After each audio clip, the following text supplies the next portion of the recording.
The time is now 6:30. The regular meeting of the Aurora City Council for Monday, August 23rd, 2021 is called to order. With clerk, please read the roll. Mayor Kaufman. Here. Mayor Pro Tem Bergen. Here. Councilmember Councilmember Bergens. Here. Councilmember Coombs.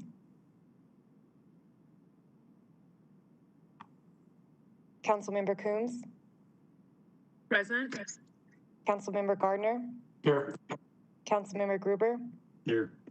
Councilmember Hiltz. Councilmember Hiltz. Councilmember Lawson. Here. Councilmember Marcano. Present. And Councilmember Merio. Present. There's a quorum. A moment of silence. I'd like to ask a moment of silence for all those who have been lost due to COVID and are suffering to recover, as well as our losses in Afghanistan and the tragedy that is unfolding there. A moment of silence.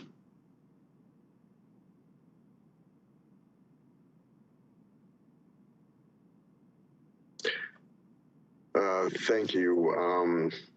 Mayor, can we do the announcement for the call-in line? Please. Good evening. The City Council welcomes feedback from residents at council meetings on both matters appearing on the agenda and during public invited to be heard. For those watching on Channel 8, please call 855-695-3475. And when connected, press *3 to get in the queue to speak. Don't forget the star. You will hear a prompt confirming you are in line to speak to an operator, and then be able to continue listening to the meeting until the operator comes on to take down your information and the agenda item you wish to speak on. If you'd like to speak during public invited to be heard or a specific agenda item, please press *3 before that item is called by the clerk. If you've already spoken to the operator, you do not need to do it again now. Callers who do not sign up for public invited to be heard prior to it being called by the clerk may still press *3 and sign up for non-agenda items at the end of the meeting. And as a reminder, we do not allow comments on any agenda item during public invited to be heard. Please be patient. It may take a few minutes for the operator to get to you, but as long as you've pressed *3 and hear the meeting and the prompt, you are in line to be screened. Thank you. El Consejo Municipal de la Ciudad de Aurora le da la bienvenida a los vecinos y o residentes y su opinión en asuntos comparecientes en la agenda y durante la invitación a la audiencia pública. Por favor, llame al número de teléfono 8778-207831 y cuando esté conectado, incluya el código 254-610 y al término presione la tecla numeral. De esta manera obtendrá un turno para compartir su comentario. La operadora tomará su nombre y el asunto del que desea hablar y le pondrá en espera. Las personas que llamen deberán anotarse para la invitación a la audiencia pública o tratar un tema específico de la agenda antes de ser llamado por el funcionario encargado. Va a depender del volumen de asuntos previos a su llamada para que se conecte con la operadora. Así que, por favor, sea paciente y permanezca en la línea. Gracias. We will have to make another announcement. It's not on the agenda that I have. Proclamation. Whereas Dr. Zelda M. Du Bois was appointed by a city council to the Aurora Municipal Court nearly 3 decades ago and is a nationally recognized leader in court administration, having managed all non-judicial Aurora court functions and overseen the operational division divisions of case management, probation, the marshal's office, jury services, detention and court information technology, and whereas in 2003, Dr. Du Bois became the only court administrator in the country to have managed a city's jail detention center, jail detention center added to her portfolio, creating a dual role. And whereas Dr. Du Bois's professional accomplishments include being appointed to the Colorado State Commission on Judicial Performance by the late Chief Justice Mary Malarkey, the first female Chief Justice of the Colorado Supreme Court. She also established a national standard for case management leadership and taught it at a national judicial college, served with distinction on the board of directors for the National Center for State Courts, and was recognized by the American Bar Association for her work and writings on court reform. And whereas Dr. Du Bois has taken an active role in improving diversity, equity, and inclusion within the city of Aurora as a member of the Center for Legal Inclusiveness, and president of Black Employees for a Better Aurora, BAFABA, and founding member of the National Forum of Black Public Administrators, Rocky Mountain Chapter. And whereas Dr. Du Bois helped develop innovative city programs such as Aurora Teen Court, Wellness Court, Armed Forces Treatment Court, and Changing Lives Through Literature. Now, therefore, I, Mike Kaufman, Mayor of the City of Aurora, Colorado, on behalf of the citizens of the city and City Council, express our sincere appreciation, commending and congratulating Dr. Zelda M. Du Bois on her professional retirement. We thank you for your years of faithful, tireless service and dedication to the city organization and the community, in witness whereof I have hereunto set my hand and caused the seal of the city of Aurora, Colorado to be affixed this 23rd day of August 2021. Mike Kaufman, Mayor, Aurora, Colorado. Thank you, Zelda, for your years of dedicated service. Thank you, Mayor. Mayor, point of order. Could we do the pledge Oh, I'm so sorry. and then executive session and then? Okay. Please join me in the Pledge of Allegiance. I pledge allegiance to the flag of the United States of America and to the republic for which it stands, one nation, under God, indivisible, with liberty and justice for all. In executive session, we discussed 2 litigation cases.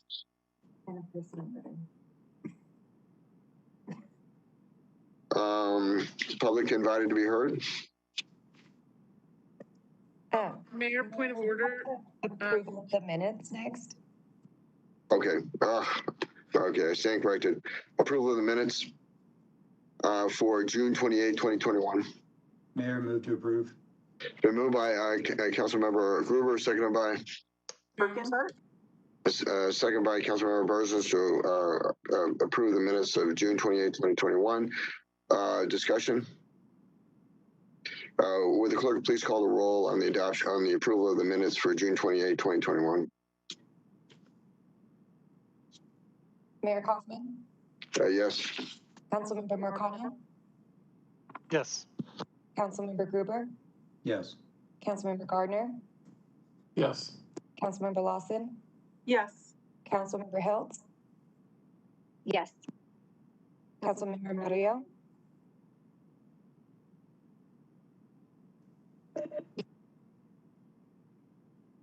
Councilmember Coombs, Yes. Mayor Pro Tem Bergen, Yes. and Councilmember Burzins. Yes. The motion passes. Public invited to be heard. Mayor, there are a few people on the line to be heard. Very well, please proceed. All right, Mary Sebastian. Okay. You have 3 minutes. Go ahead. My name is Mary Sebastian. My husband and I live in the neighborhood adjacent to East Bank Shopping Center. Rather recently, this shopping center was rezoned to mixed use So what can be built at northeast corner of Quincy and Parker has changed. I'm calling into question what is currently allowed. According to developers and their PR firm, a 4-story building with 311 rental residential units is allowed. For this number of units, per unit, the city allows a minimum of 1 and a fraction of a parking space. The developer and owners of this property are going to build said 4-story building as close to neighboring properties as building codes allow. The allotted number of parking spaces does not take into account that these tenants will ever have visitors. Very quickly, the tenants will find out, as we all have here in Pierpoint subdivisions, that parking on the street is necessary. The developers of our Pierpoint properties were allowed to build and only allot minimum parking for our residents. Our surplus parking has Atchison Way full already, without the overflow of an additional 300+ units. How annoyed are those tenants going to be when they have to share their driveway, their access to the traffic light, with all of us who have been using the mall as our driveway for years? And how peeved are they going to be when they have to share their parking with Casa Vallarta, whose establishment takes up fully half of the current mall parking on Friday and Saturday nights? Those tenants who don't want to pay for an additional parking space will have to park on Atchison Way if they can find the space. How angry are they going to be when, like us, their vehicle gets stolen or broken into? Because that is what happens to vehicles on Atchison Way at night. How long will it be before pressure builds up on the management of these new apartments to cut off access to the stoplight from Atchison Way, because it is their property and they are allowed to? Even without our Pierpoint traffic going through the mall to access the light, imagine the congestion that will be generated by the occupants of more than 300 additional apartments at morning rush hour. Is someone going to monitor that traffic light when drivers on Quincy block the intersection out of the mall? Just because codes allow a building to be built, that doesn't mean that the owner of a property is entitled to build a 4-story monolith to house hundreds of tenants pushed up to existing property lines as closely as is allowed, overlooking our backyards. And if you council members are tempted to approve this project because it is not in your backyard, I'm hoping to sway what empathy I can to get you to see that this development, as proposed, is a really bad idea. Please do not allow this East Bank residential project to proceed. Thank you for allowing me to speak, and thank you for listening. Thank you. Next is Arnie Schultz. You have 3 minutes. Go ahead. Mayor Kaufman, members of City Council, and the members of the public. My name is Arnie Schultz. I've lived in Aurora for over 45 years and have been following Aurora City Council for over 30 years. I can honestly say the last week's study session and the last year or so have absolutely shown that block of the City Council represents corporations and developers rather than ordinary residents of Aurora. Last week, I killed an attempt to offer more protection to the people of Aurora as we witness the effects of climate change on our residents. They don't care that the metro area has been suffering from a fire season that began 10 months earlier than in the past, that the metro area had the worst air pollution on the planet for a few days, and that people have been warned to go out, not to go outside without wearing an N95 mask. They care more about protecting the oil and gas industry who contribute to their campaigns. The mayor said that this is not a local issue, but rather a regional, state, and federal issue, in spite of scientific evidence showing that 70% of the pollution in the country originates in cities. In spite of the mayor saying he supports the campaign finance ordinance, saying that he supported after he won his lawsuit, the rest of that bloc tried to get him to change his mind. Even though it has been shown that the camping ban in the city to our west has been costly to the city and ineffective and makes conditions for the unhoused even more difficult because their personal belongings are confiscated. And when asked, Chief Wilson said her police officers would not enforce it. That block of City Council tried to get the camping ban passed. Those same council members killed efforts to increase the minimum wage in Aurora, to establish an immigrant legal defense fund to assist detainees in the GEO ICE facilities, from obtaining legal assistance. The immigration court's the only court system in the country that does not provide an attorney to a defendant. A private immigration attorney costs about $10,000 for a simple case. To the audience, if you believe that people over profit and special interests are important to you, please vote to re-elect Crystal Murillo in Ward 1, Brian Lindstrom in Ward 2, Ruben Medina in Ward 3, and Adam Fung and John Ronquillo in the two at-large positions. It's time we flip this council to represent the citizens of the city rather than corporations and developers. Thank you.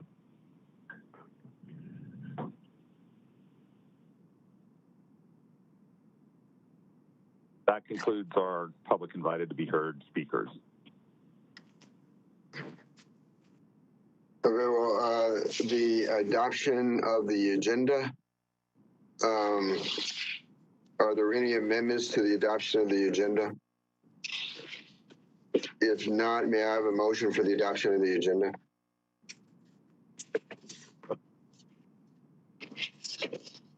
Mayor, move to approve. Gruber. Moved by Councilmember Gruber, seconded by Coombs. Councilmember Coombs to adopt the agenda. Discussion? Seeing none, will the clerk please call the roll on the adoption of the agenda? Councilmember Hiltz? Yes. Mayor Kaufman? Yes. Councilmember Lawson? Yes. Councilmember Coombs? Yes. Councilmember Marcano? Yes. Councilmember Gardner? Yes. Councilmember Murillo? Yes. Councilmember Gruber?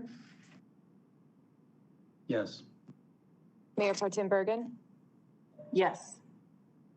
And Councilmember Berzins? Yes.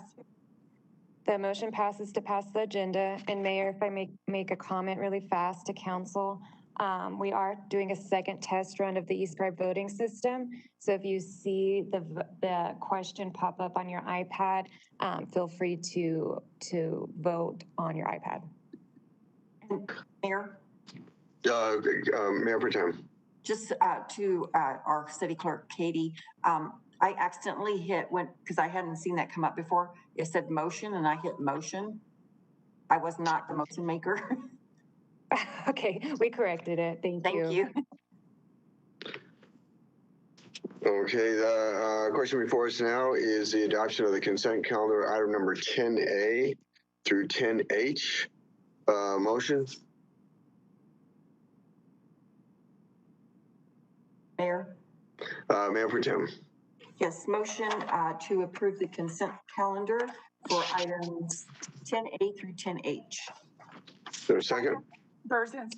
It's been moved by Mayor Pro Tem, seconded by Councilmember Berzins to adopt the consent calendar, item number 10A through 10H. Discussion? Seeing no discussion, will the clerk please call the roll on the adoption of the consent calendar? Mayor Kaufman? Yes. Councilmember Marcano? Yes. Councilmember Gardner? Yes. Mayor Pro Tem Bergen? Yes. Councilmember Gruber? Yes. Councilmember Coombs? Yes. Councilmember Lawson? Yes. Councilmember Murillo? Yes. Councilmember Berzins? Yes. And Councilmember Hiltz? Yes. The motion passes to accept the consent calendar. Will the clerk now please read the title to item number 11A? Item 11A is Resolution 2021-91, a resolution of the City Council of the City of Aurora, Colorado, authorizing the purchase and acquisition through a lease purchase agreement of VMware software licensing. And Mayor, can we also do the call-in line announcement for resolutions? Do you want to go ahead with the call-in line now? It's not on my calendar. Okay. You need 5 minutes? Yes. Yes, the time is now 9:49. The time is now, I'm sorry, 6:50. Council will stand in recess until 6:55. We are now in recess. Residents who would like to speak on a resolution or ordinance and have not already been screened, please press *3 before the item is called by the clerk. For those watching on Channel 8, please call 855-695-3475 to be connected and then press *3. Council is taking a short break to allow for any additional speakers to sign up. Again, please be patient and stay on the line until the operator is able to take down your information. As long as you hear the prompt after pressing *3, you are in line to speak to an operator. Thank you.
and council is back in session.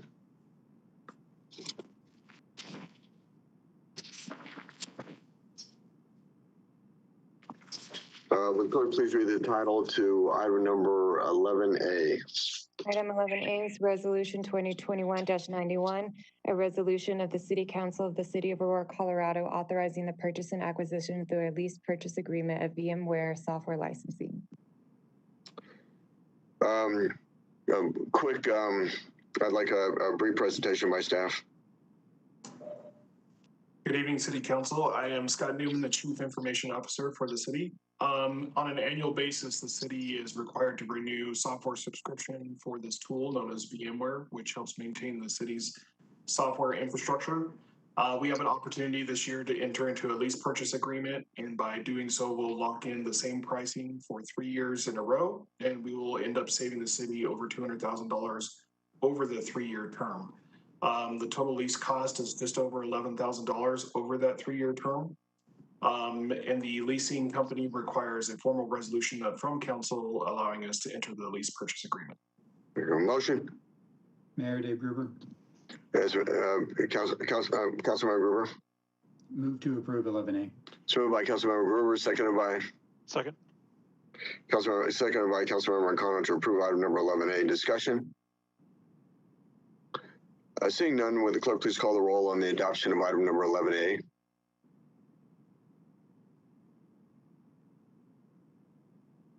Mayor Pro Tem Bergen, Yes.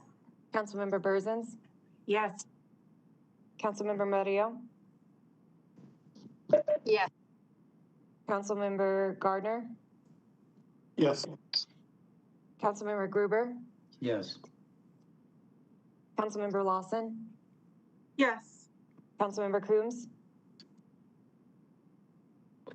Yes. Councilmember Hiltz, Yes. Councilmember Marcano. Yes. The motion passes to approve Resolution 2021-91. Will the clerk now please read the title of item number 11B? Item 11B is Resolution 2021-94, a resolution of the City Council of the City of Aurora, Colorado, approving the intergovernmental agreement between the City of Aurora and the Colorado Department of Transportation for Havana Street Transit improvements. Brief presentation by staff. Hello, council members. My name is Carly Campuzano, and I'm the traffic manager at the city. This resolution is to approve an intergovernmental agreement between the city and CDOT for this grant-funded project. The Havana Street Corridor project was identified in a study that was completed by RTD a few years ago that identified this corridor as a key corridor for transit signal priority. As a result, the city applied for grant funding for this transit signal priority project in order to improve bus travel time reliability along the corridor. The award was about $540,000 in grant funding, and we are also committing a little over $117 worth of local funding. And this grant funding is for construction only, and we are going through the design process right now with local funds. Thank you. Motion. Mayor Berzins. Councilmember Berzins. Thank you. Move to approve 11B. Moved by Councilmember Berzins, seconded by Second. Councilmember Marcano to approve item number 11B. Discussion. Seeing no further discussion, the question before us is the adoption of item number 11B. Would the clerk please call the roll? Councilmember Coombs, Yes. Councilmember Gardner, Yes. Councilmember Marcano, Yes. Mayor Pro Tem Bergen, Yes. Councilmember Hiltz, Yes. Councilmember Lawson, Yes. Councilmember Murillo, Yes. Councilmember Berzins, Yes. Councilmember Gruber. Yes. The motion passes to approve Resolution 2021-94. Will the clerk now please read the title to item number 11E? I'm sorry, 11C. Yeah. Mayor, point of order, sorry. Councilmember Bergen. Katie, maybe might be the only one, but my e-scribe keeps, won't let me vote. It hasn't come up with a vote. It keeps saying move second in progress. Yeah, Mayor Pro Tem, we're having some issues with it right now. We're trying to get that troubleshooted with eScribe. So I'll let you, whenever it pops back up is whenever we Okay, thank you. Solution. Thank you. Will the clerk now please read the title to item number 11C? Item 11C is Resolution 2021-95, a resolution of the City Council of the City of Aurora, Colorado to approve the design, fabrication, and installation of the aesthetic enhancements for the 9-mile pedestrian and bicycle bridge project. A brief presentation by staff. Very brief. We've already had this in study session. Yes, so I will be very brief. This is a proposal to approve an upgrading of the bridge cladding from Lexan to brightly colored Coda XT, which is a highly durable polycarbonate and is translucent. The colors reflect the palette of the prairie and sky.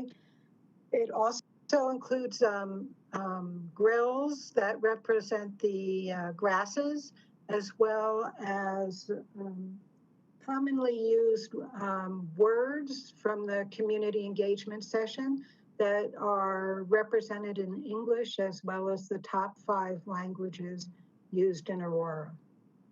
The artist is Vicky Scurry.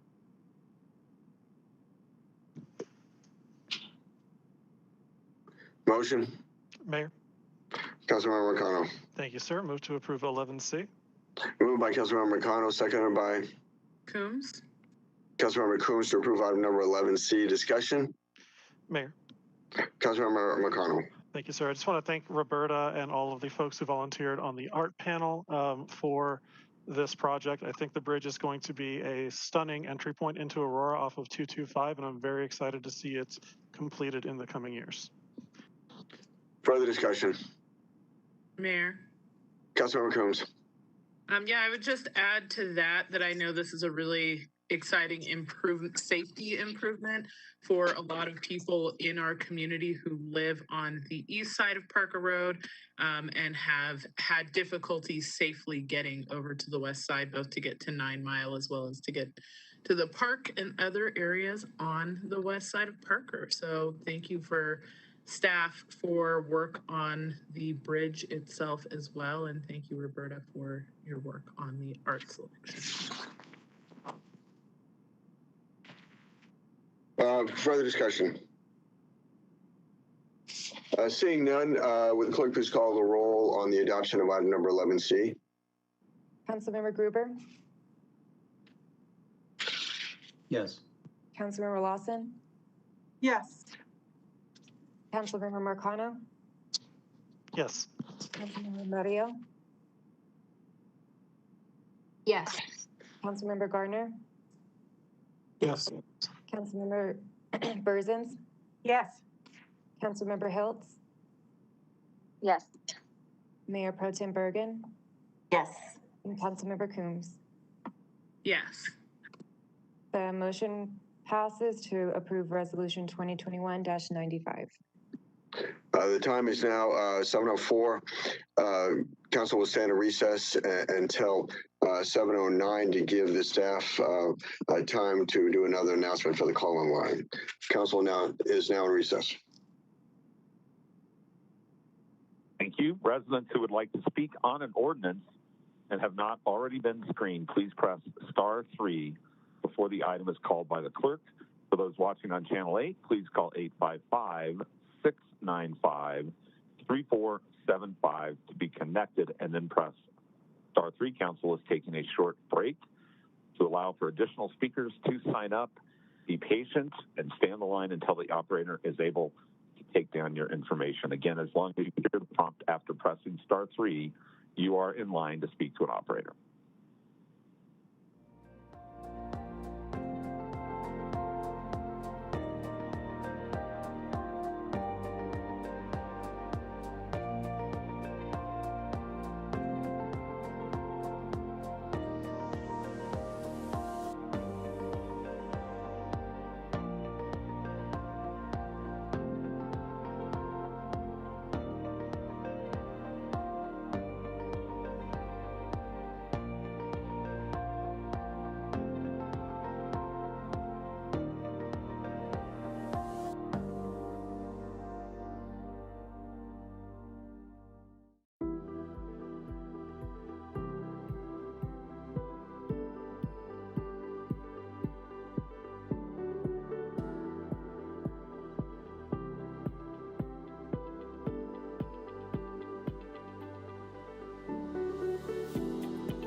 Time is now 7 o'clock and council is back in session. Would the clerk please read the title of item number 12A? Item 12A is for ordinance 2021-34, an ordinance of the City Council of the City of Aurora, Colorado, amending the unified ordinance in order to address zoning classifications of marijuana hospitality businesses and to update the definitions accordingly. The public hearing is now open. Is there anyone who wishes to speak on this matter?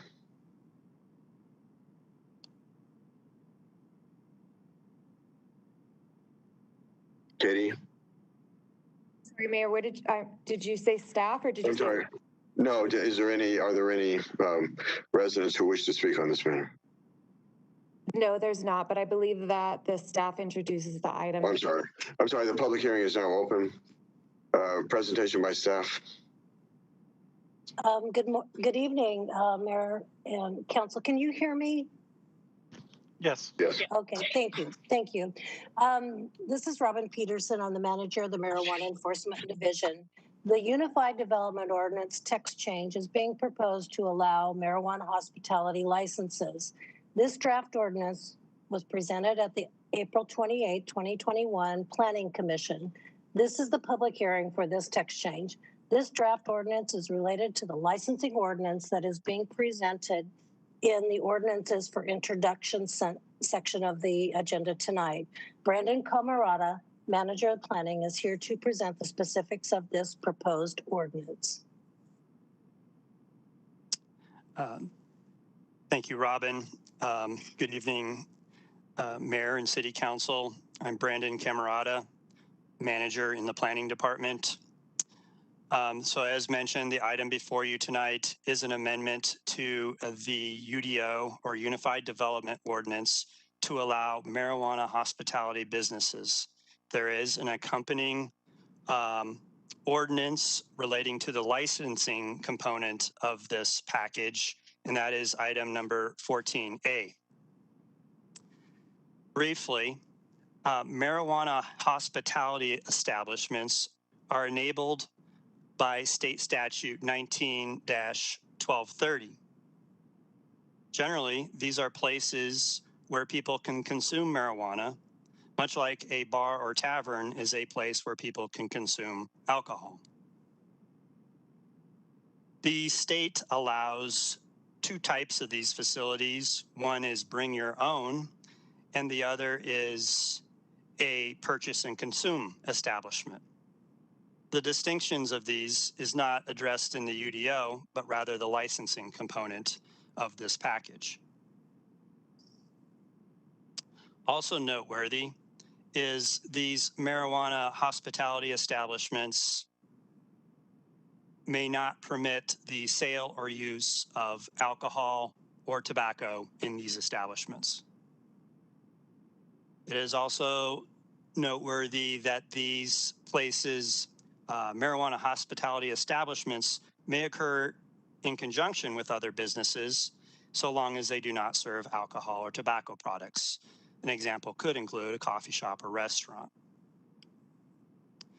The UDO, or Unified Development Ordinance, as you know, is the city's zoning code. One rule of the zoning code is to identify where particular land uses can be permitted and if there's any parameters to that. The code amendments to the UDO that are in front of you today are reflective of the recommendations from the Amendment 64 Ad Hoc Committee. Highlights of these recommendations presented to you are the zone districts where these facilities or establishments are permitted are similar to the zone districts where a bar and tavern is permitted. That would be in most mixed-use commercial zone districts, as well as industrial districts. A difference between this and bar and tavern would be that there are no conditional uses associated with the marijuana hospitality allowances. A conditional use would be something that the Planning Commission would approve. This ordinance also has separation requirements from other uses, which are in place for items already in code, such as a retail marijuana store. So separation from schools, hospitals, substance abuse treatment centers, and the like. It also includes the same hours of operation, which are 8 a.m. to 12 p.m. As mentioned previously, Planning Commission recommended unanimously back on April 28th. The recommendation to this body is that recommend approval to City Council the proposed text amendment to the Unified Development Ordinance. Approve the ordinance amendment because the proposal complies with the requirements of Code Section 146.541C of the Unified Development Ordinance for the following reason, which is the application is consistent with Aurora Place's goal to support a strong economy by continuing to grow job opportunities to support locally grown business startups and expansions and bolster the local economy, and is required to promote economic growth and investment that will not create material risk to the public health, safety, and welfare. As you know, this package has also been presented to Planning and Economic Development Subcommittee and also a council study session. So that is my presentation. If there's any questions, I could try to answer them. Katie, I don't have the instructions with me on public hearing.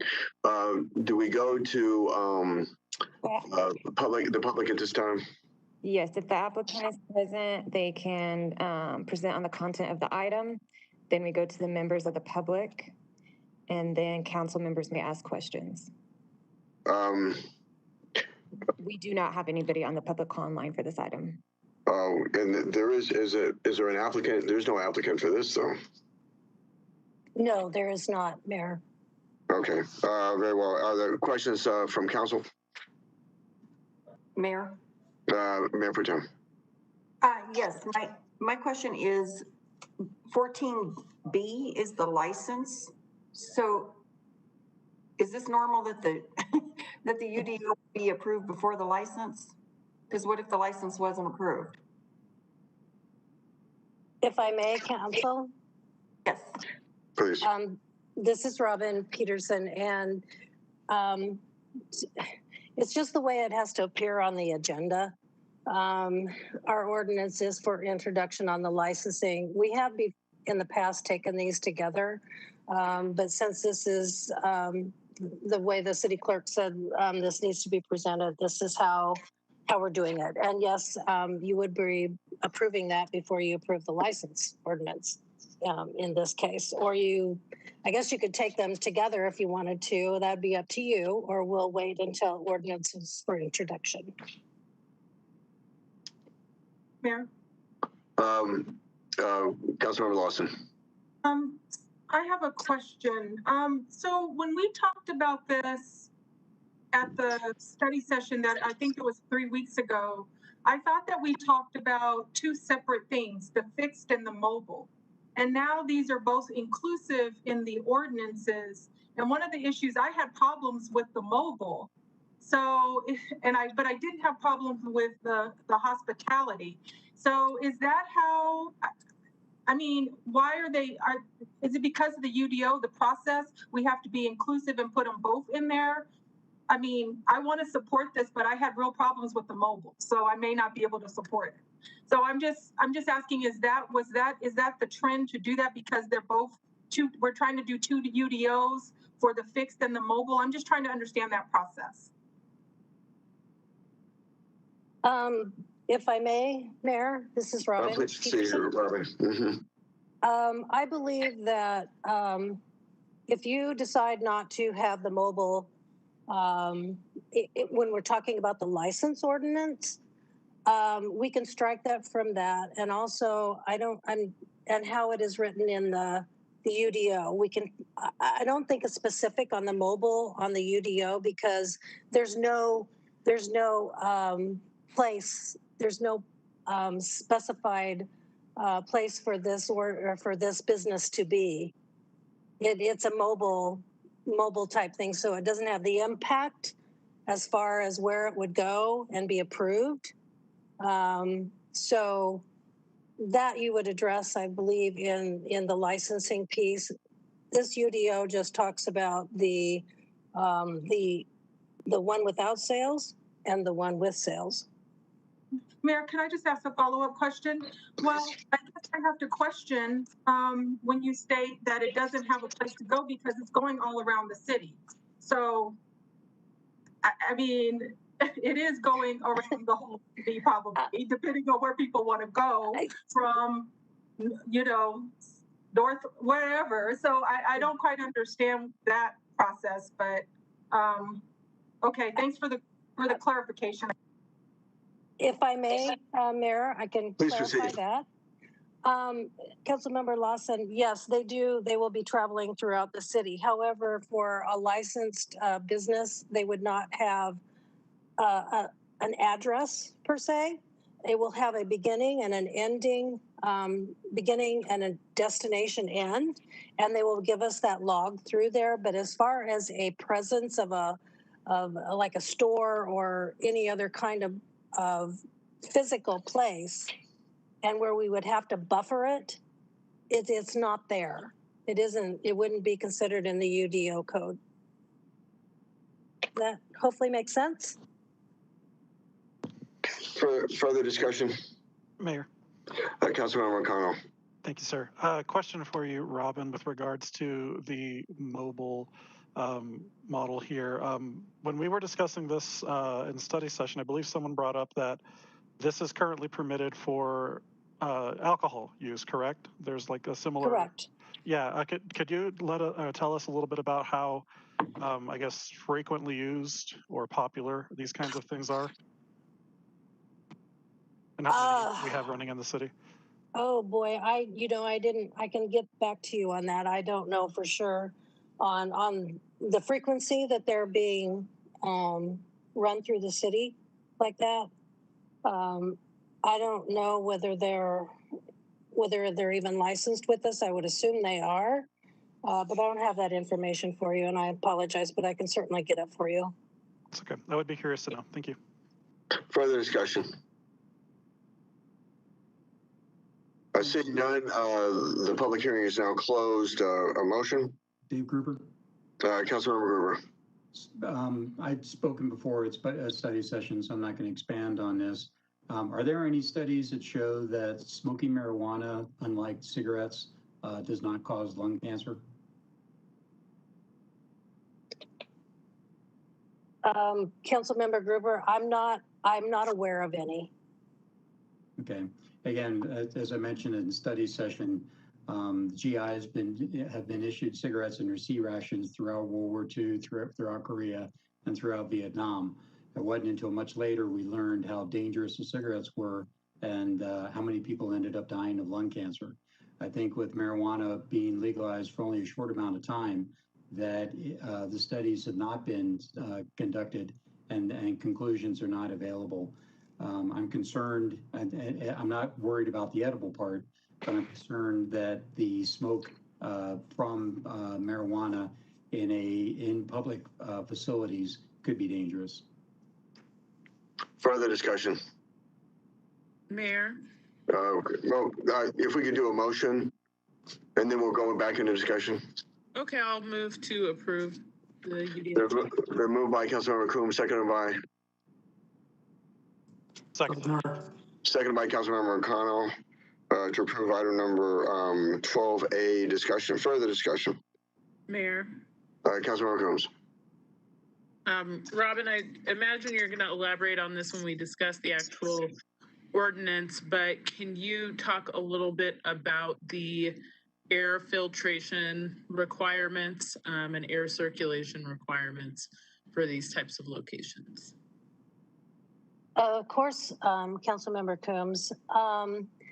Yeah, what we have found in these vehicles is that the back place where the guests are consuming and the front where the driver is driving, there's a partition in between.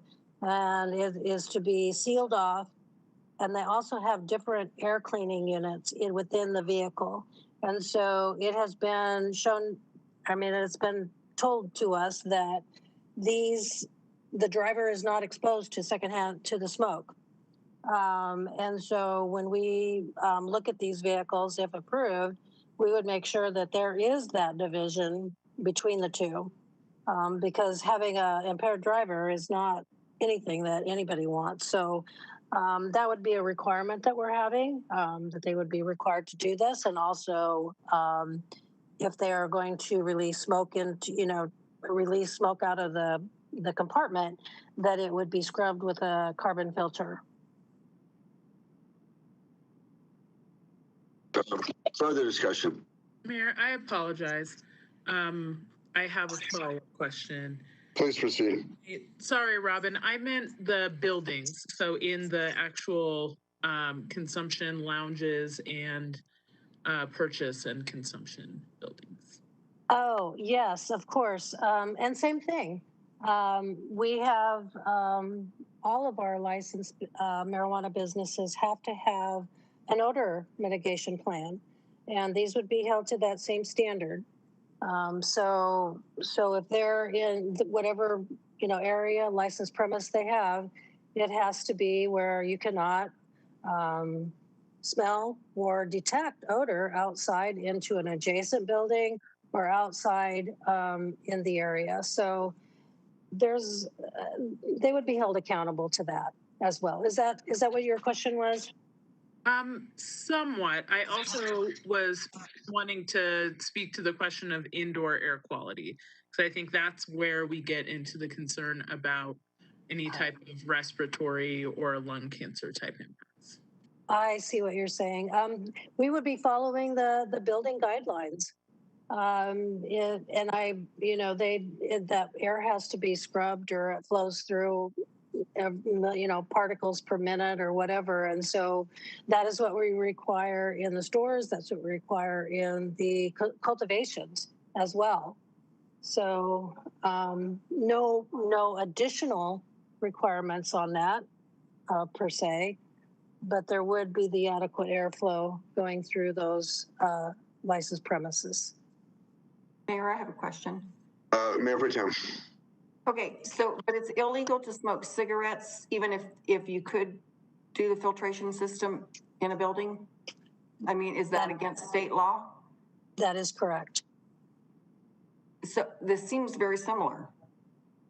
It's like we're basically saying you can do it, but you're not supposed to do it. I mean, the distinction of smoking marijuana versus smoking cigarettes. You are correct. But in the state statute, they have allowed an exemption for marijuana to be consumed inside. Under that same law? Under the same what? I'm sorry. Under the same law that you can't smoke in public? No, it is not under the same law. This is a different bill that was passed, if you say, that allows specific. Yeah, sorry. I was just, it just seems like it's in contradiction. That's all. Thank you. Further questions or comments? Mayor, Councilmember Hiltz, please. Councilmember Hiltz. Yeah, I support this. Last year, 2020 was kind of a blur. So probably 2 years ago now, when we talked about the sugary drinks on kids' menus, there was a lot of conversation about the nanny state.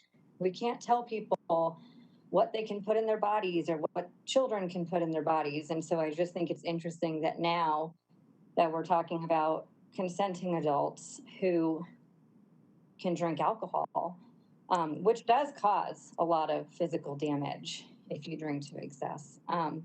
We want to stop them, and now it is government's role to prevent that. So I just want to point out that it just seems like what consenting adults are allowed to do changes based on what topic we're talking about. Further discussion. Mayor Dave Gruber. Councilmember Gruber. Yeah, so I think this is very different. I don't think anybody is talking about making marijuana illegal. So smoking marijuana illegal. That's not the topic.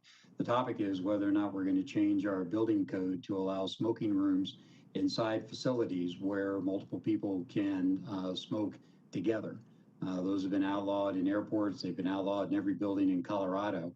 As far as the experience of marijuana, again, it's not documented. It hadn't been legal long enough. As a person who lost my father died of cigarettes, of cancer from that, and the strokes that occurred.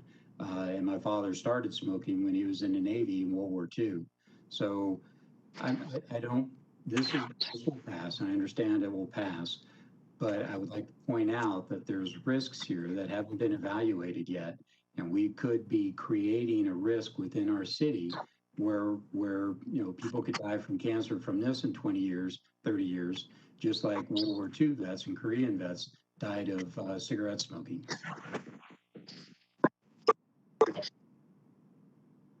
Mayor. Councilmember Hills. Just want to thank my colleague for, as always, re-explaining things that we already have, but thank you. Further discussion.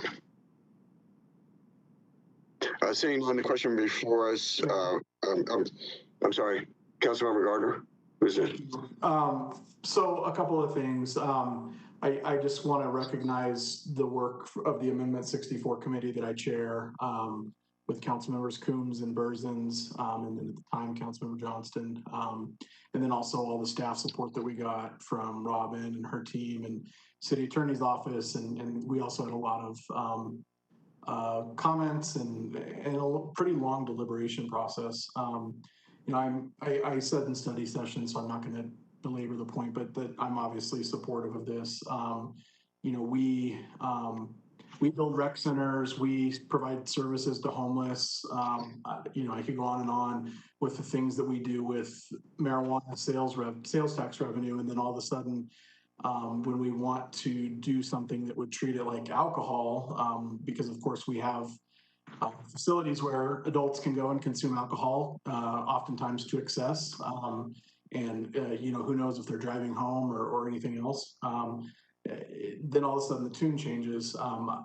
I think this is a responsible way of going about this. I think, again, to the credit of Robin and her staff, I think this item and then the subsequent licensing ordinance that's going to follow later in this meeting do a very good job of protecting the city while at the same time allowing adults to be adults. And for the record, if we're talking about cigarette smoking, I'm okay with that as well for adults. Further discussion. Seeing none, then I believe I closed the public hearing just in case I didn't. Public hearing now closed. The question before us is the adoption of item number 12A. Will the clerk please call the roll? Councilmember Coombs? Yes. Councilmember Berzins? Yes. Councilmember Gruber? No. Councilmember Murillo? Yes. Councilmember Lawson? No. Councilmember Marcano? Yes. Mayor Pro Tem Bergen? No. Councilmember Gardner? Yes. And Councilmember Hills? Yes. The motion passes for ordinance 2021-34. Would the clerk now please read the title of item number 13A? Item 13A is Resolution 2021-92, a resolution of the City Council of the City of Aurora, Colorado, approving the service plan for the Harvest Crossing Metropolitan District Number 1 and authorizing the execution of an intergovernmental agreement between the City of Colorado and the district. Public hearing is now open. Presentation by staff. Good evening. This is Tresarina Dancy with the Office of Development Assistance, and this information applies to 13A and 13B. The city has received service plans for the Harvest Crossing Metropolitan District numbers 1 and 2 for the November 2021 election cycle. The proposed districts are located in the southeast corner of Harvest Road and Jewel Avenue. The district is to serve a commercial and residential development with a projected population of 3,712 residents. There's currently no developed property within the boundaries of these districts, and both service plans are in full compliance with the city's current adopted model. Are there comments by the applicant? Good evening, Mayor. Thank you. Paula Williams with McGeady Becker representing the applicant. We do not have a formal presentation prepared, but we're happy to answer any questions. And we would note that the service plans are compliant with the model, and we have not received any objections to the formation. Thank you so much for your consideration. Thank you. Is there anyone from the public who wishes to be heard? There's nobody in the call-in line. Questions of the applicant or staff by council?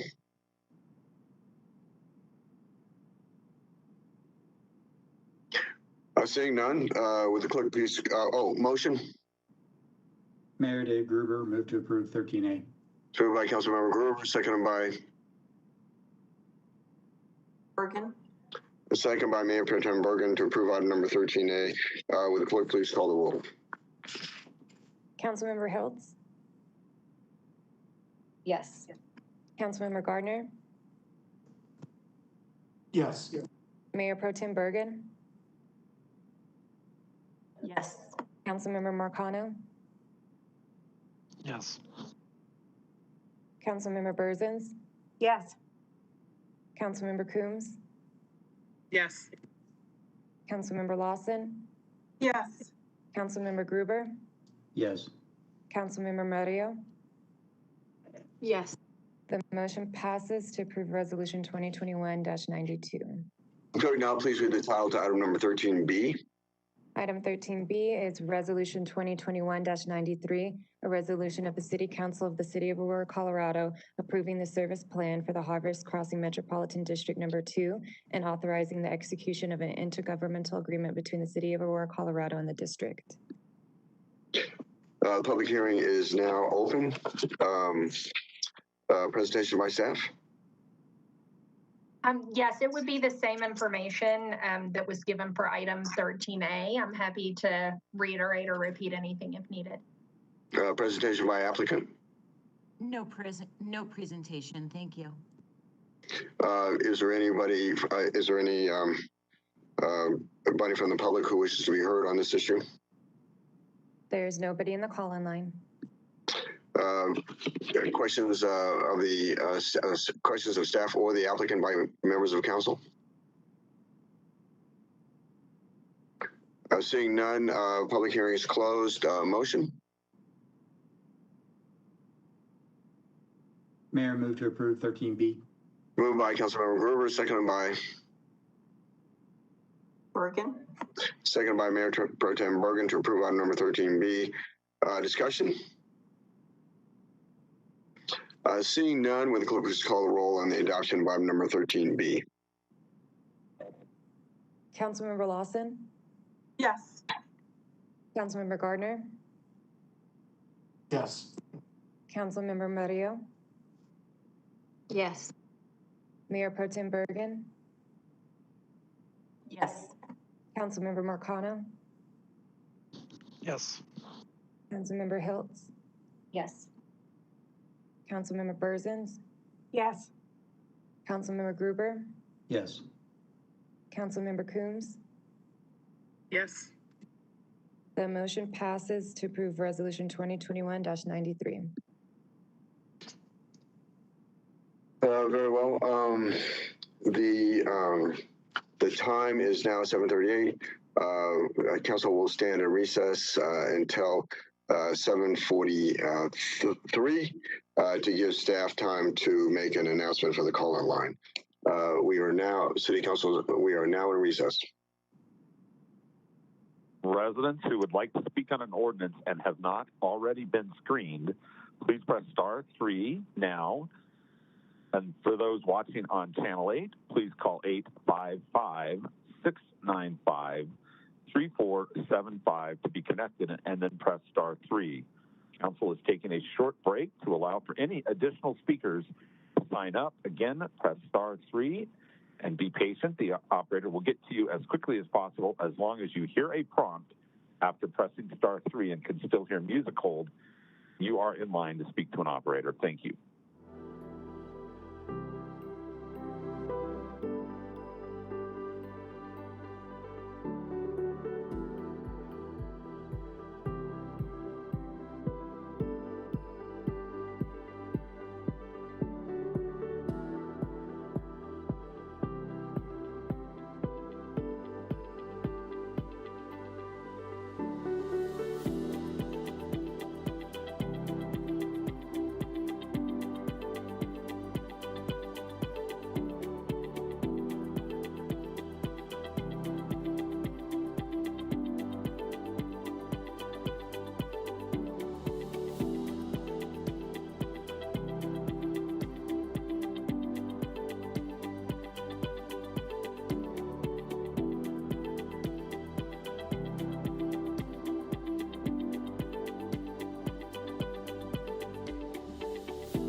Council is now back in session.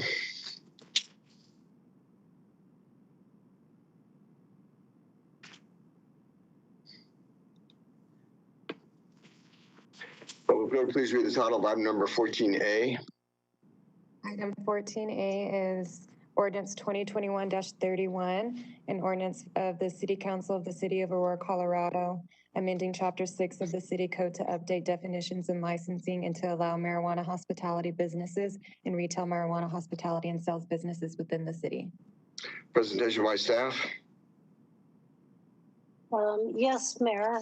This is Robin Peterson, manager of the Marijuana Enforcement Division again. The proposed ordinance provides for the following license types: hospitality without sales, which can be fixed or mobile, and B, hospitality with limited sales. The licensing scheme is the same as the other marijuana license types, which require both a state license and a local license to operate. Staff is proposing the requirements will follow the state rules and regs with the addition of some city rules and regulations that are important for the city. These licenses will not be required to have a public hearing. However, the applicant is required to include in its licensing application how it will comply with notifying the surrounding neighborhoods of a business coming into the area, the impact it may have on the neighborhood, such as noise, lighting, and odor pollution. Staff is proposing the marijuana hospitality without sales licenses be issued to the existing stores. This is in line with the city's slow, calculated approach to rolling out new marijuana license types. Mobile premises would be allowed to all applicants. Marijuana hospitality with sales licenses would be available to anyone that applies that can meet all state and local requirements. Staff is proposing a cap of 24 of these licenses throughout the city with no more than a 25% concentration in any one ward. For the first 5 years, social equity applicants will be guaranteed at least 50% of the licenses granted, with a 50% discount on the fees for the first 2 years, which the fee is yet to be determined. The proposed change to the UDO went before Planning Commission on April 28, 2021, recommending approval to the City Council, which was heard previously in the public hearing portion of this agenda.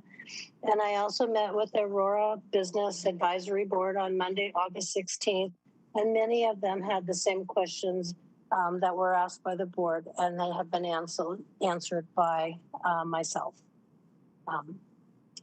I'm ready for any questions. Motion? Mayor, motion to approve item 14A. So moved by Councilmember Gardner, seconded by Coombs.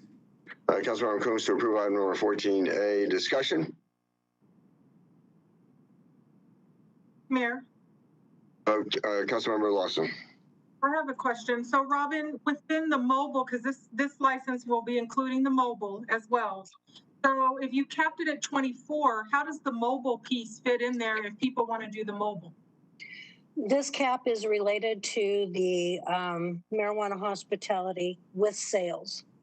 The cap did not apply to the ones, well, it kind of capped because it's only the stores that can open, or only the stores that have that are open in the city. There was no cap placed on the mobile piece.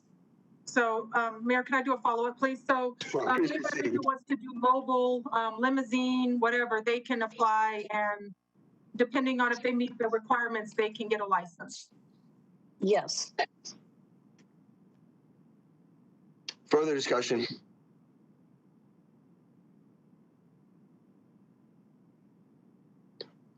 Seeing none, then the question before us is the adoption of item number 14A. Would the clerk please call the roll? Councilmember Gruber? No. Councilmember Berzins? Yes. Councilmember Murillo? Yes. Mayor Pro Tem Bergen? No. Councilmember Gardner? Yes. Councilmember Coombs? Yes.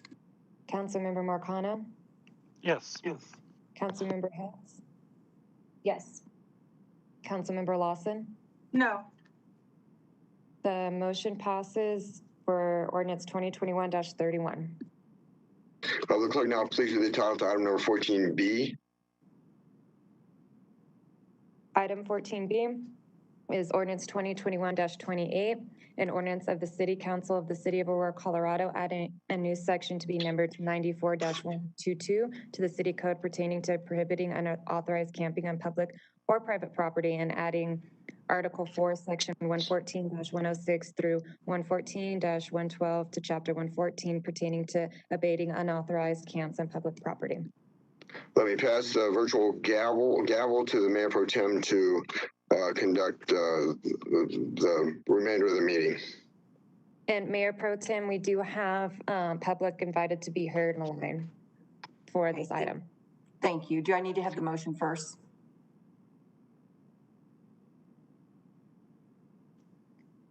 I know, I believe that you can let the public speak and then do a motion. Okay, let's go ahead and do public invited. First speaker is Dina. Go ahead. You have 3 minutes. Hi, my name is Dina McClung, and I live in Ward 4. My heart breaks every time I see an encampment or someone standing on a corner trying to collect enough money to survive. Trust me, if these folks had other options, they wouldn't be living in tents along the side of the road. They wouldn't be begging at major intersections and freeway off-ramps. They wouldn't be sleeping on benches and under overpasses. I know that lack of clean water and restrooms must be big contributors to health problems for anyone not living in a building. Therefore, I'm quite irate with this proposed ordinance and the citizens who want the unhoused to just go away. We don't have a place yet.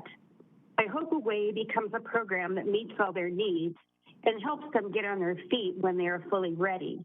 These people don't need just one or two types of assistance. They need them all. They are constantly beaten and robbed. They need personal safety.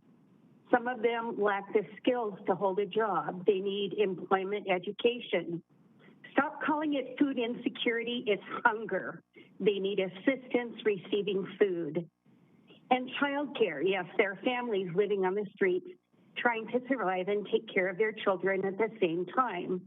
We need temporary and permanent housing. We must solve the problem, not just give them 6 weeks and put them back out on the street.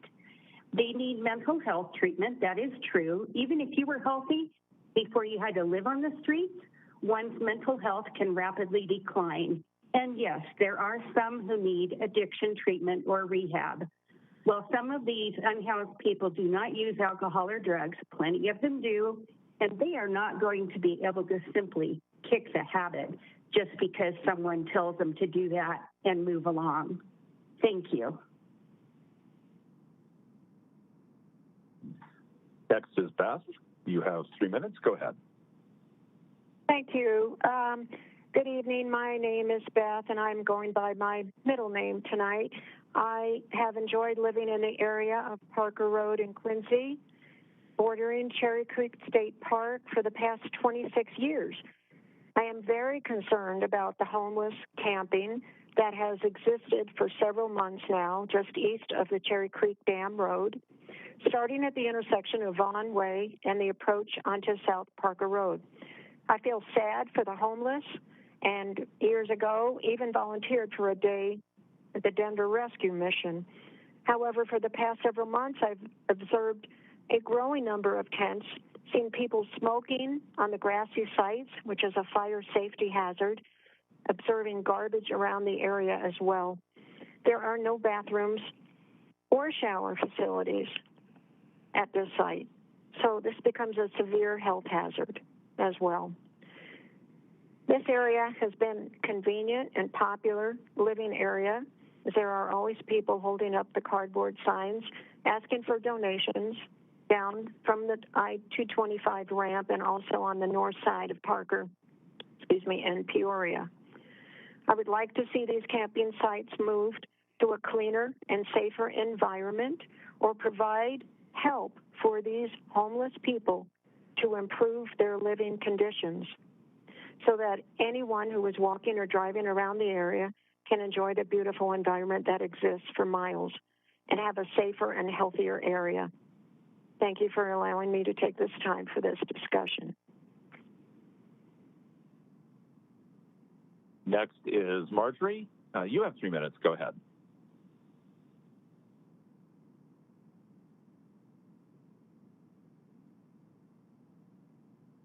Marjorie, you are live. Go ahead. You have 3 minutes.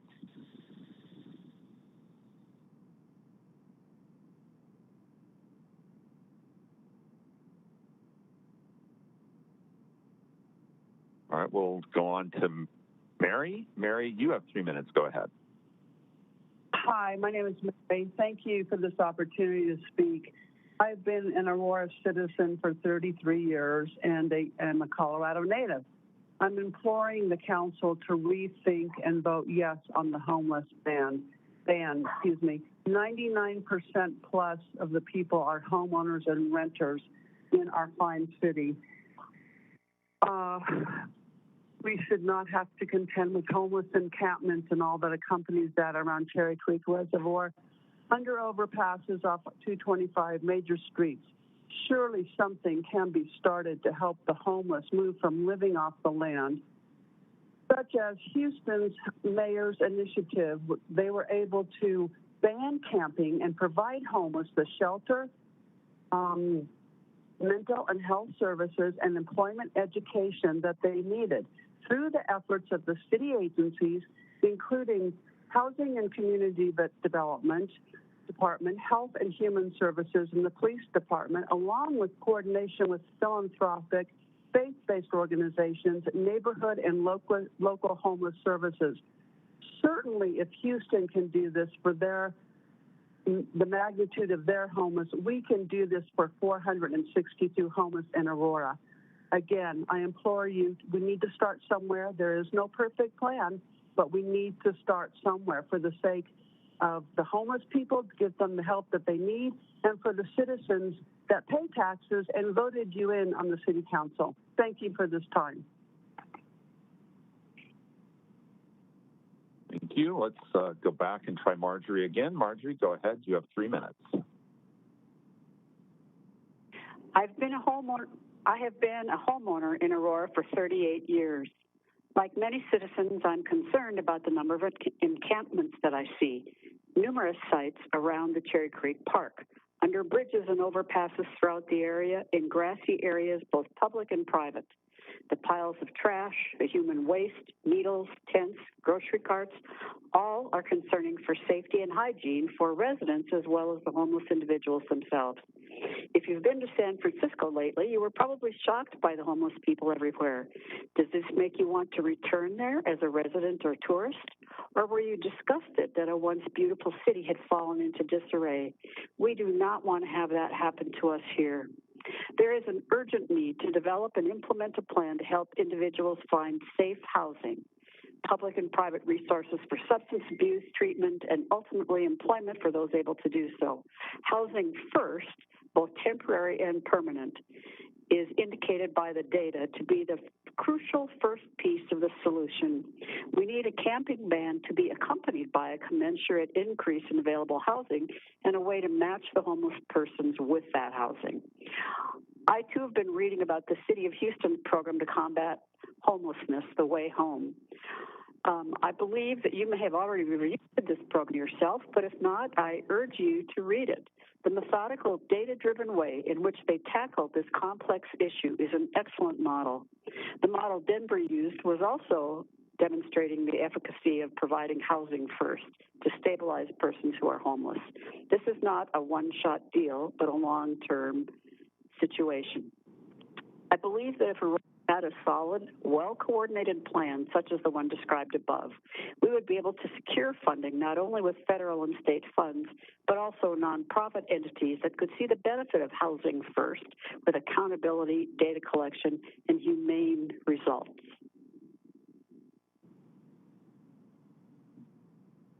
Thank you. That is all the speakers we have. Thank you. Do we have a motion for item 14B?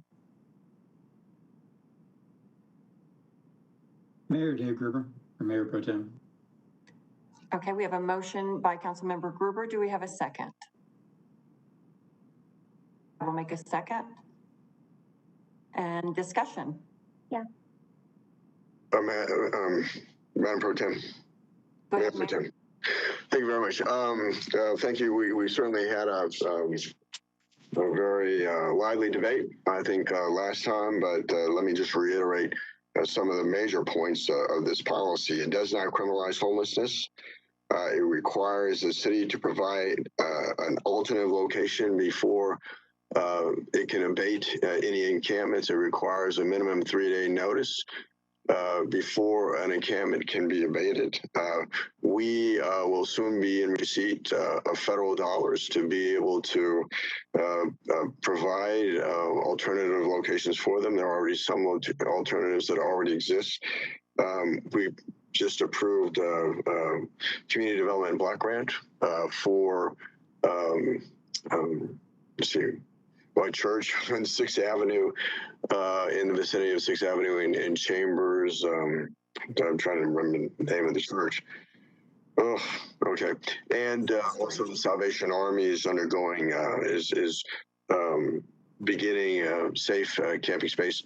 And so, this cannot be executed until we have alternative locations for the individual encampments that we move to abate and clean up. And so I think this is really fair to the homeowners, fair to the small business owners, fair to all the residents who care about our city and are fed up with the trash and the filth associated with these encampments. What this policy says is you cannot simply camp anywhere, that you can only camp in designated places in our city. And with that, Madam Pro Tem, I would urge a yes vote.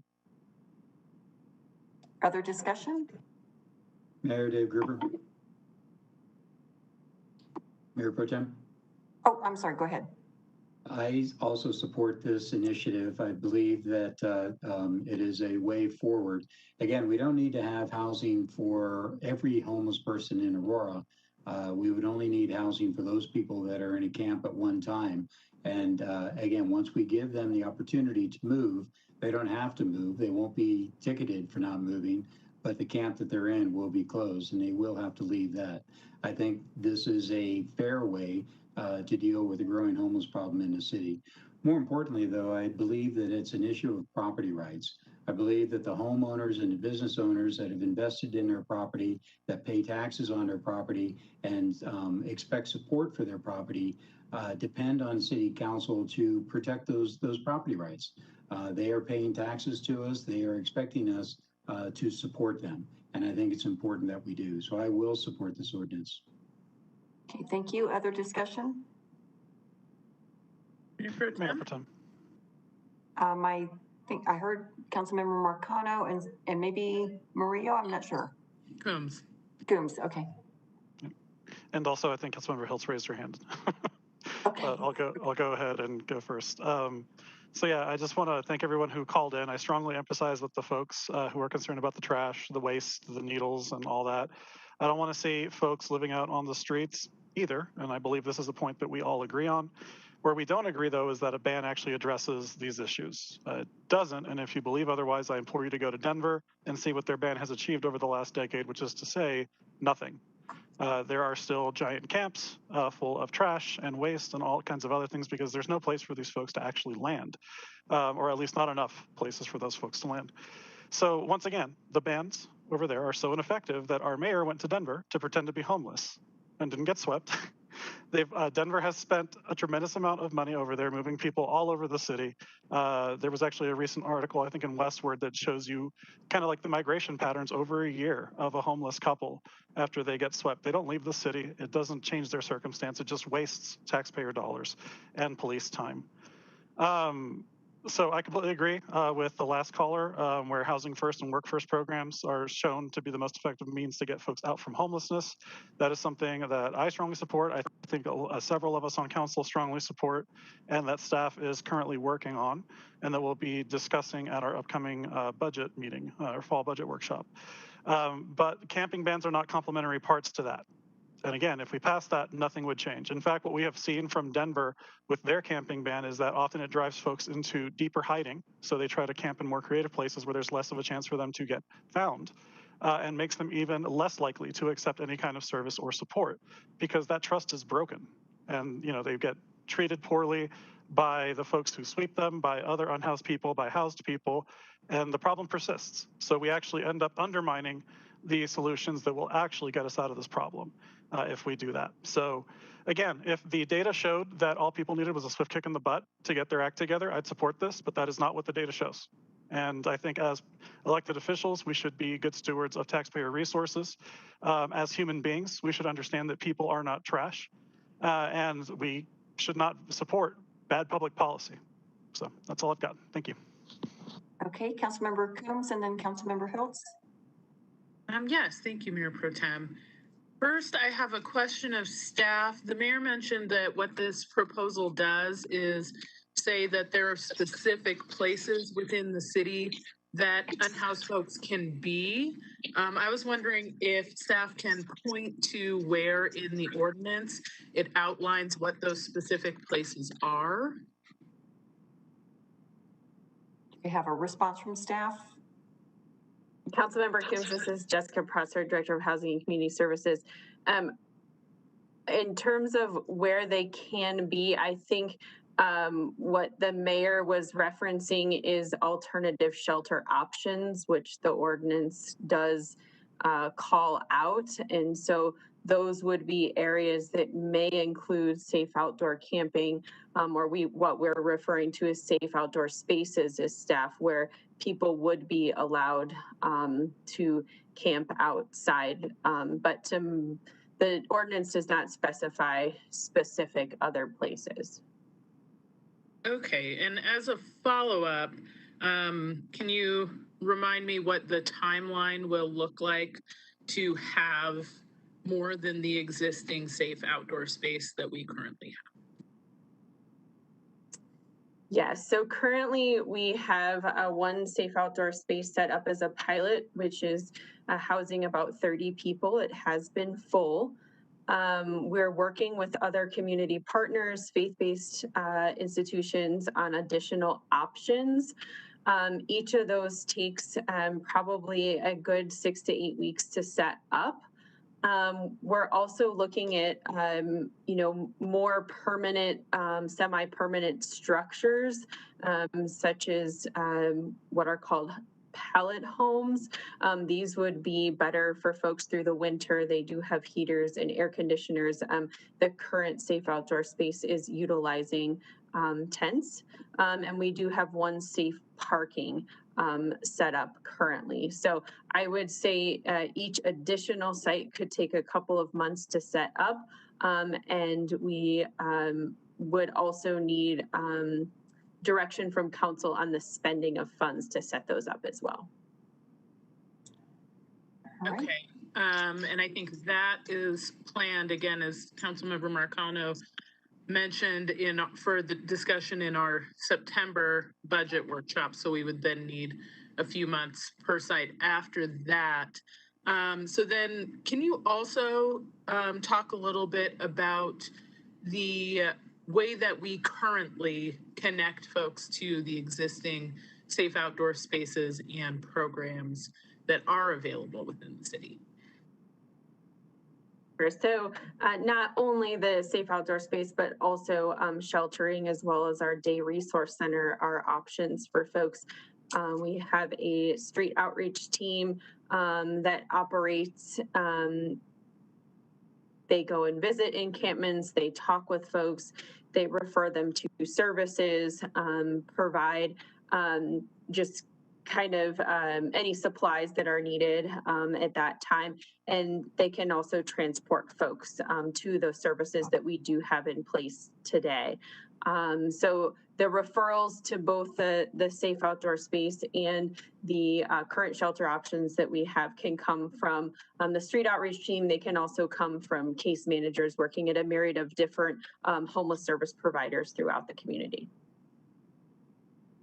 All right, thank you. I appreciate that. And the purpose, of course, there is to illustrate that many of the things that have been mentioned are things that we are already doing.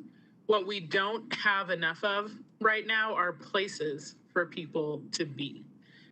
That's what we lack, whether those be permanent homes or pallet homes or safe outdoor spaces. And those things take time to establish. And from the policy committee level, which I continue to urge my colleagues to attend, where staff give us updates on these items regularly and we give direction to staff on these items, that direction is already there to work on addressing these issues to implement some of these solutions. And so what we really need is the rest of council to approve the funding to be able to do that. We don't actually need to ban people being in the places that they currently are. People often would like to be somewhere else and even tell our street outreach teams as much, but there aren't places for them to go. And to echo what Councilmember Marcano said, because I think this is really, really important, as well as what the first speaker during Public Invited to Be Heard said, we don't get people to accept recovery by just kicking them harder. And these are people that have already experienced a great deal of suffering and trauma. And adding to that suffering and trauma, which people who are experiencing homelessness have attested, and there have been surveys and studies conducted in Denver that they do indeed experience trauma from sweeps. Adding to that trauma does not make it easier for folks to accept services, to establish trust, or to end up in stable places with the kinds of supports that are going to help them get stably housed. So I hope that we can recognize that, yes, I agree with the speakers who said we need housing and we need housing first and work first models, but that the way to get people to accept those has not been demonstrated to be banning and force. It has been demonstrated to be the kinds of outreach programs that we already have in place. And we just need more resources for those folks to refer these individuals to. So with that, I would urge a no vote on this camping ban and for folks to attend the meetings where staff provide updates on all of the things we're doing for housing and homelessness, as well as to approve the funding that will be needed to establish the places that people can be, because this ordinance doesn't actually do that. It doesn't actually create those places. It says that we have to have them before we can move anyone from where they currently are. And those aren't the same things. We will not be able to enforce this ordinance. Everyone will still be in all of the places that they currently are until we approve that funding. And so that's what we should have the sense of urgency about. Thank you. Okay, Councilmember Hills. Thank you. I wanted to see if we could call the question. This item failed in committee, and then it went to a second committee that was more friendly and it passed, and then it failed in study and it failed on the floor. And I don't think anyone is going to change their minds at this point. And also, I think we've had pretty extensive conversations in all of those venues along the way. And so I wanted to see if there was interest in calling the question. Okay, so there's a motion. I know there's a process for that, but I forgot what it was, so. Yeah, I think you probably just made a motion to call the vote. Call the question, Call yes. the question. Do we need a second? I think we do. You need a second, and then the vote occurs immediately after that. Sure. Second. Okay, who was that? Gardner. Councilmember Gruber or Gardner? Okay, we have a motion and we have a second. Katie, can you go ahead and call roll on that vote? Wait, can you just clarify? We're voting on whether or not we're going to vote, right? Correct. Yeah. We're voting to see if we want to vote. Okay. Mayor Kaufman.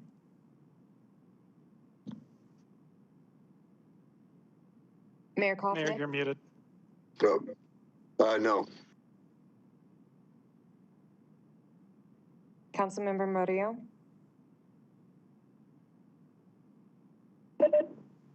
Yes.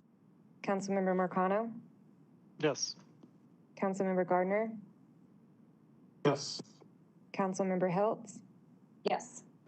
Councilmember Berzins. Yes. Councilmember Coombs. Yes. Mayor Pro Tem Bergen. Yes. Councilmember Lawson. Yes. Councilmember Gruber. Yes. The motion passes to ask the question. Thank you. Now, Katie, could you go ahead and, I don't know if we have it described, do the roll call for the actual vote on ordinance 14B?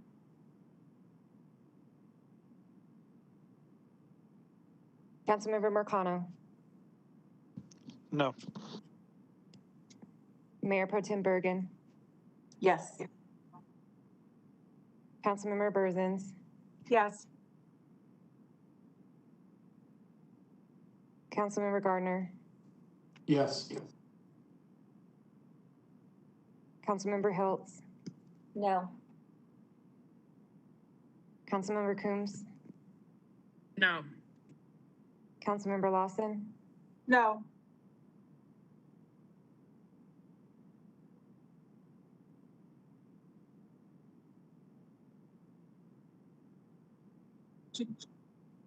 Councilmember Lawson. No. Councilmember Gruber. Yes. And Councilmember Murillo. It's ineffective and it doesn't solve the problem, so no. Okay, we have we have 5 noes and 4 yeses. Mayor Kaufman. I vote yes. Okay, it is a tie vote, so the motion does not pass to approve ordinance 2021-28. And I can turn it back over to you, Mayor. Very well. Will clerk now please read the title time number 14C. Item 14C is ordinance 2021-32 for an ordinance of the City Council of the City of Aurora, Colorado, organizing Windler Business Improvement District Number 1, providing for an election of the Board of Directors of the district, and improving the 2019 operating plan and budget for the district. Mr. Mayor, Presentation. Mr. Mayor, this is Brian Rula with the City Attorney's Office. Items number 14C and 14D will actually need to be treated as public hearings. Proper notice was sent out for these. And so if you would please open the public hearings for those 2 items separately. Oh, very well. The public hearing is now open for item number 14C and 14D. Presentation by staff. The city has received petitions for the proposed Windler Business Improvement District Number 1. This bid is part of the overall Windler development, which is planned to be a mix of commercial and residential uses. Business improvement districts are able to provide different services than a metropolitan district, such as economic development, marketing, and advocacy services. We have legal counsel for the district present this evening, as well as members of the development team, should you have any questions. We'll go to the applicant and then I'll open it up to questions. Is there a presentation by the applicant? Mayor Kaufman, this is Clint Waldron representing the applicant. We do not have a formal presentation, but we're happy to answer any questions anyone may have. Are there questions of council members of the applicant or the staff? Seeing none, is there anybody who wishes to speak on either item? We do not have anybody for the public invited to be heard in the call-in line. Thank you. A motion? Mayor Dave Gruber. Councilmember Gruber? Move to approve 14C. Moved by Councilmember Gruber, seconded by Gardner. Councilmember Gardner to approve item number 14C. Discussion? Seeing none with clerk, oh, wait, I've got a, Katie, I assume I have to, or city attorney, I assume we have to vote on these individually. We can't vote on these combined. Am I correct? You are That is correct, Mayor. Okay, let me go back. A motion on item number 14C. Mayor, that was the motion I made, 14C. Okay, okay, it was moved by Councilmember Gardner, moved by Councilmember Gruber, seconded by Councilmember Gardner to approve item number 14C. Any discussion on item number 14C? Seeing none, with the clerk, please call the roll on the adoption of item number 14C. Councilmember Marcano, Yes. Mayor Pro Tem Bergen, Yes. Councilmember Coombs, Yes. Councilmember Murillo, Yes. Councilmember Berzins, Yes. Councilmember Gruber, Yes. Councilmember Lawson, Yes. Councilmember Hiltz, Yes. Councilmember Gardner.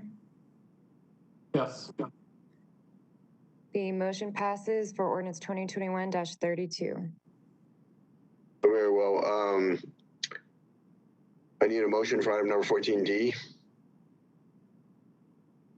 Mayor, move to approve 14D. Moved by Councilmember Gruber, seconded by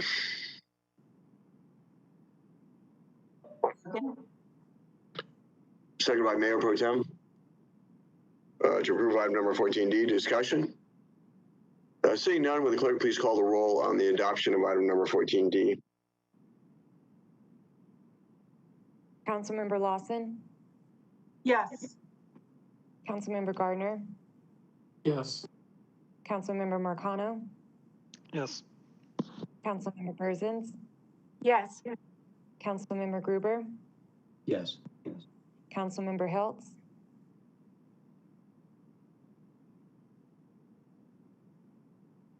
Councilmember Hiltz, Councilmember Coombs, Yes. Mayor Pro Tem Bergen, Yes. Councilmember Murillo. Yes. The motion passes to approve ordinance 2021-33.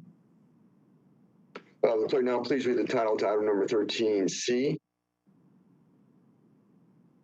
Item 13E is ordinance 2021-35 for an ordinance of the City Council of the City of Aurora, Colorado, amending section 54-2 and sections 54-101, 54-103, 54-104.5, and 54-110 of the City Code related to the financing of electoral campaigns.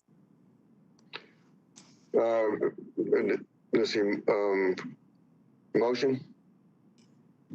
Mayor. Councilmember McConnell. Thank you, sir. Move to approve 14E. Moved by Councilmember McConnell, seconded by Coombs. seconded by Councilmember Coombs to approve item number 14C. Discussion. Mayor. Councilmember McConnell. Thank you, sir.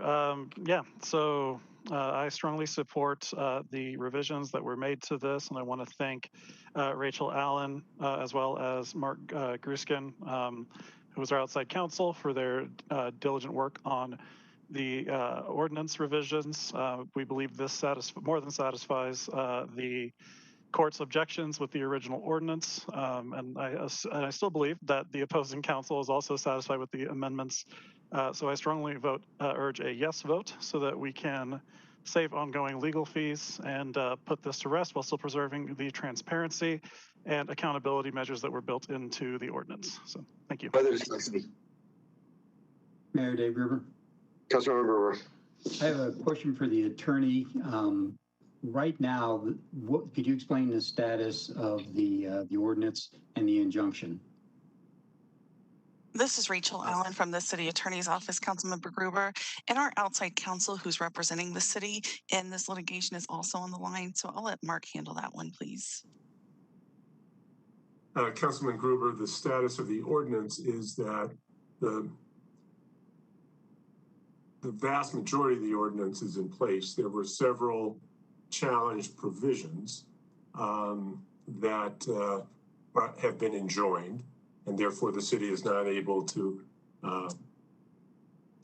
enforce them, and no candidate or contributor or campaign staff is required to comply with them.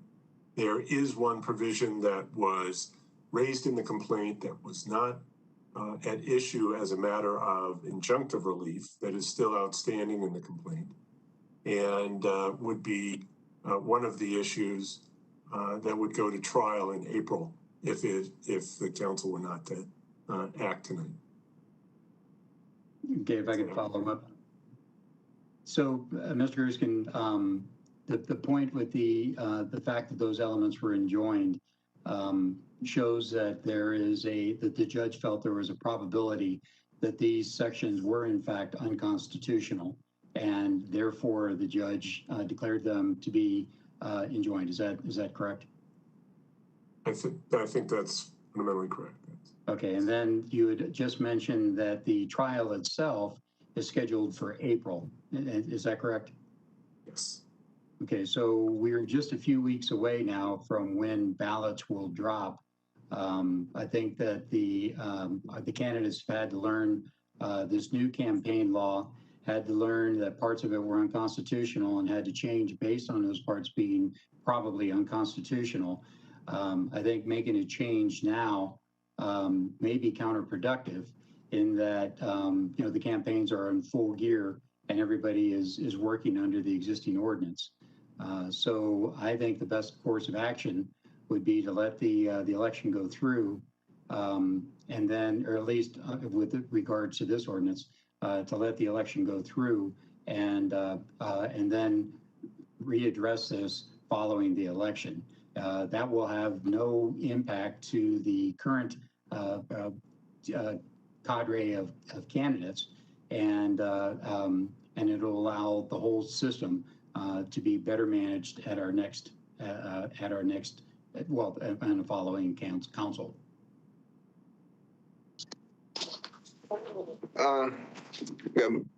Mr. Ruskin, could you please explain to the council that one issue that you mentioned that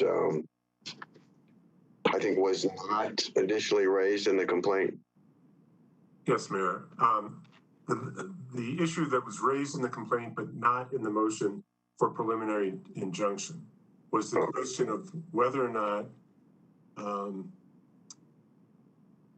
independent spending entities making either independent expenditures advocating candidates or making electioneering communications which address the merits of a particular candidacy without gauging an express advocacy, in other words, saying vote for or vote against a particular candidate. Those particular types of ads under the ordinance as it exists would have to state the names of the top 5 donors. And that would be true for written or broadcast ads. And to the extent that the council does not act tonight, that requirement stays in place.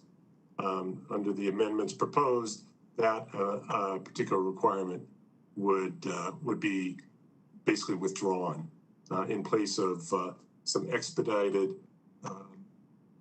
disclosure of major contributions.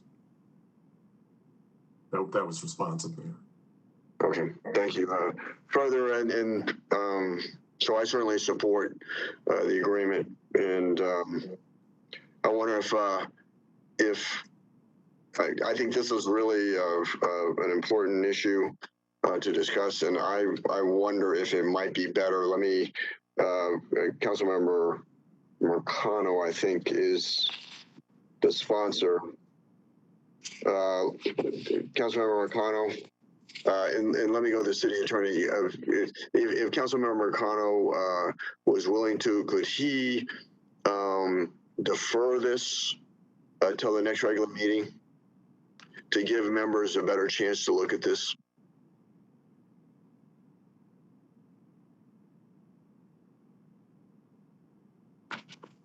Is the city attorney present?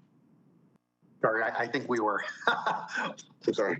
We were choosing who was going to answer, and yes, Okay. that is an option that Councilmember Marcano has, and it would be a motion to continue. Councilmember Marcano, that would be my suggestion tonight, because I'm not sure that you have the votes. In the interest of good faith negotiations, I'm fine with continuing this item, but I would like to actually take a formal vote. And please, if you have any questions for me or for Mark, please send them before then, because I would like to get this issue done one way or another. Okay, but well, Mayor. You need to be clear in terms of what you want to do. Do you want to defer this to the next regular meeting, or do you want to vote on it tonight? To clarify, I am fine with deferring it if that is the ask of our colleagues, if they'd like to read through it again. And I would just strongly encourage, reach out to me, reach out to Mark, reach out to Alan if you have any questions so that we can get those answered. Okay. Mayor, I have a question. Berzins? Yeah, Councilmember Berzins. Thank you. So are we going to vote to defer it tonight or vote to? City Attorney, I believe that does not require a vote, does it not? Is it up to the ordinance sponsor, the proposed ordinance sponsor, to be able to simply pull it and defer it, or does that require a vote? This would be a motion to continue, so it does require a vote. It does require a vote, very well. A motion, please. Mayor. Councilmember Marcano. Move to continue 14E to the next council meeting. Next regular meeting. Yes. Of the Aurora City Council. Is there a second? Moved by Councilmember Marcano, seconded by Coombs. Councilmember Coombs to, I guess, refer. Item number, which one are we on? Item number 15E. I'm sorry, 14E. 14C. Is it what? 14F. E. Oh, E. Okay, I'm sorry. 14E to the next regular meeting of the Aurora City Council. Discussion? No further. I'm sorry. I'm sorry, you have a question. Mayor Pro Tem. So if by delaying it to the next meeting, which I understand, giving more time to really fully understand the changes that were made, would that currently, how the candidates are operating, everything is the same except for only two parts? Is that correct? That are the injunction, whatever you call that. Let's see, Mr. Grushkin. I believe that the answer to your question is that there were two provisions that were enjoined relative to coordinated expenditures and also the certain aspects of the ordinance's treatment of coordinated expenditures, and also certain acts that a candidate and associations that a candidate and or staff could or could not make.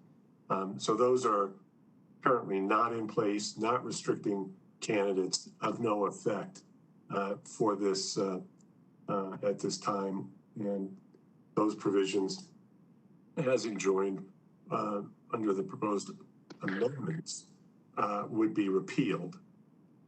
And to the extent that there were other clarifications required or warranted based on the ordinance as litigated, those were also made by the proposed amendments. But the bottom line is that two key issues were addressed by the litigation and enjoined. One key issue was addressed by the litigation but not enjoined because it was not subject to the injunction. And so that requirement currently is being imposed on people in the electoral system in Aurora.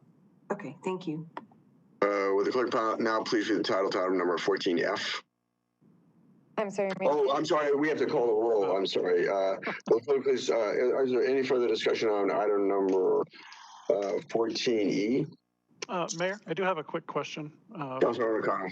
Thank you. City Attorney Brotzman, for this amendment, does that require a publishing period as well? Would it take 30 days to go into effect? Yes, it would. Okay, understood. Thank you. Okay. Is there further discussion on item number 14E? Seeing none, will the clerk please call the roll on the adoption of item number 14E? Councilmember Berzins. Okay, I'm voting on whether we're going to postpone it to the next meeting. Is that correct? Okay, I just want to make sure I got that right. This is the motion to continue. Continue it, yes, yes. Councilmember Marcano. Yes. Councilmember Coombs. Yes. Councilmember Gruber. Yes. Yes. Councilmember Hiltz. Yes. Councilmember Lawson. Yes. Mayor Pro Tem Bergen. Yes. Councilmember Murillo. Yes. Councilmember Gardner. No. Okay, there are 8 yeses, 1 no. The motion passes to continue this to the next regular meeting. Clerk, now please read the title to item number 14F. Item 14F is ordinance 2021-36, an ordinance of the City Council of the City of Aurora, Colorado, repealing ordinance 2020-58 and reenacting ordinances 2015-65, 2016-35, and 2019-31 of the City Code related to elections and campaign finance. Motion? Mayor, I'd like to continue this to our next meeting as well. Very well. Moved by Councilmember Gruber, seconded by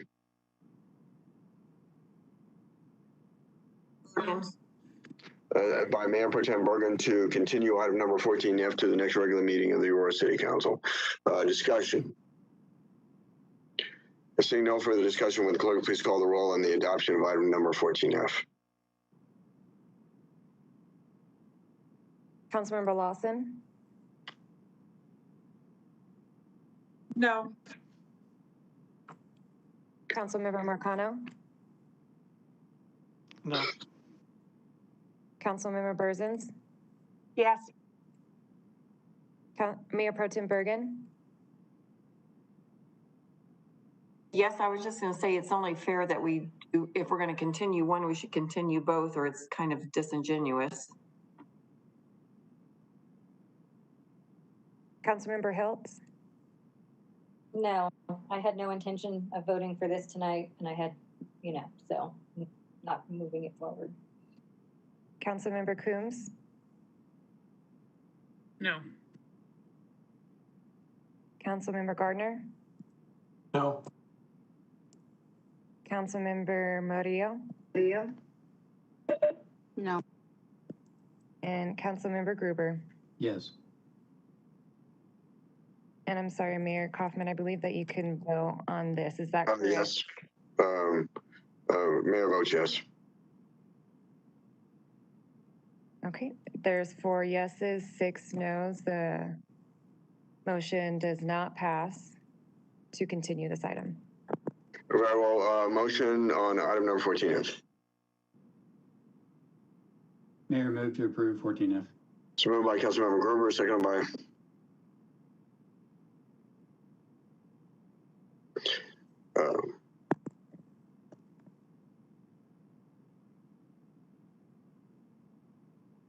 no, it dies for lack of a second.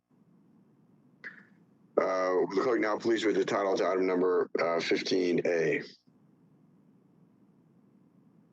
Item 15A is ordinance 2021-27 for an ordinance of the City Council of the City of Aurora, Colorado, approving the second amended and restated service plan for WH Metropolitan District Number 1 and consolidated service plan for WH Metropolitan District Numbers 2 through 10, and authorizing the execution of an intergovernmental agreement between the City of Aurora, Colorado and the districts. Presentation by staff. These metropolitan districts are located south of East 56th Avenue, west of Harvest Road, and east of North Piccadilly Road. The initial boundary area is 236 acres with an additional 627 acres in the inclusion area. These districts will be a mixed-use district with residential and commercial properties and a projected population of 5,625 residents. And the current status of the property is that it is vacant. We have members of the development team as well as legal counsel here for the district if there are any questions. Questions of council? Well, let me do a motion first. May I have a motion, please? Mayor, move to approve 15A. It's moved by Councilmember Gruber, seconded by Gardner. Councilmember Gardner to approve item number 15A. Discussion? Seeing no further discussion, the question before us is the adoption of item number 15A. With clerk, please call the roll. Councilmember Berzins?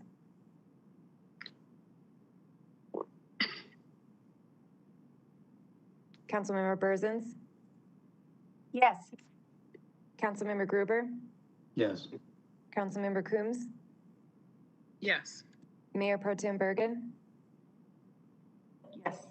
Councilmember Gardner? Yes. Councilmember Murillo? Yes. Councilmember Marcano? Yes. Councilmember Lawson? Yes. And Councilmember Hiltz? Yes. The motion passes to approve ordinance 2021-27. Will the clerk now please read the title to item number 15B?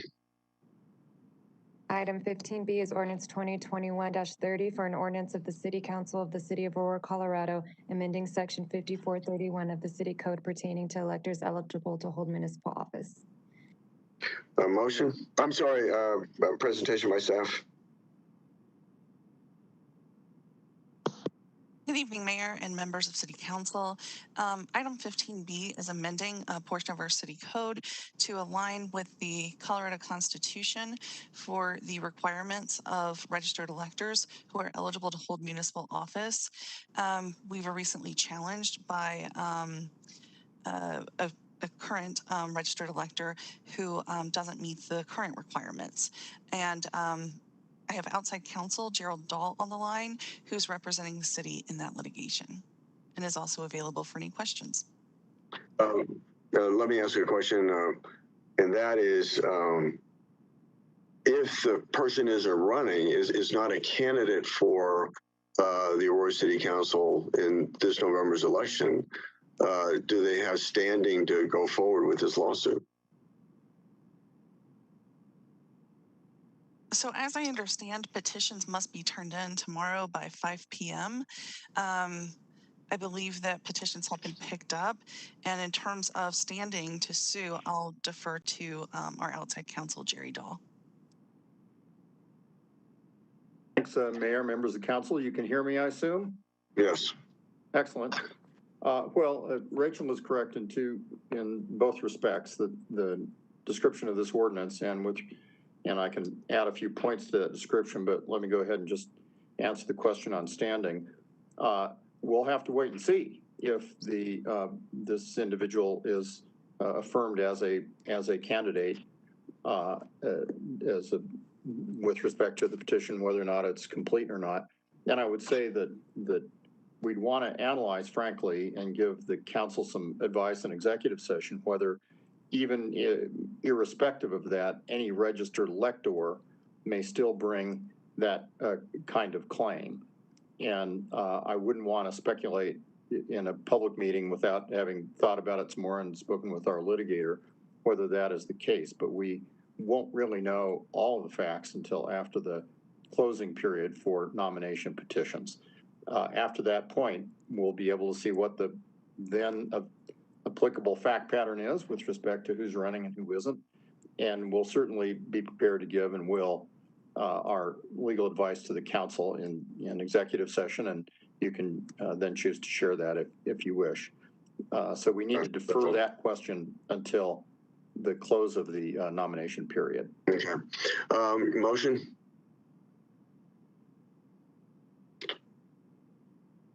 Mayor, Councilmember Coombs. move to approve this item. It's Moved by Councilmember Coombs, seconded by Councilmember McConnell to approve item number 15B. Discussion? Mayor? Councilmember McConnell. Thank you, sir. So, Mr. Dahl, just to clarify what you just said, we're not entirely sure if the current plaintiff has standing, but that does not change the fact that someone else could have standing and bring forward the same issue, and also that this is very likely out of harmony with the Colorado and United States constitutions. Is that correct? That's correct. Irrespective of the ongoing litigation, it's necessary that the city's code be brought into harmony with the Constitution. And I would continue to advise that this ordinance be adopted, whether or not there's a standing issue that we'll look at. Well, it is not inconsistent with the current policy. Is not inconsistent with the federal Constitution, is it not? It's inconsistent with the state Constitution. And it's the state Constitution that governs right. No, I just understand. But I think the question was that it was both. Councilmember McConnell stated. Further discussion? Mayor. Councilmember Gardner. Specific to the point of the U.S. Constitution, this question's for Mr. Dahl. The U.S. Constitution does not limit federal office holder at all. In fact, we've had prior Congress people that are felons while serving in Congress. Isn't that not correct?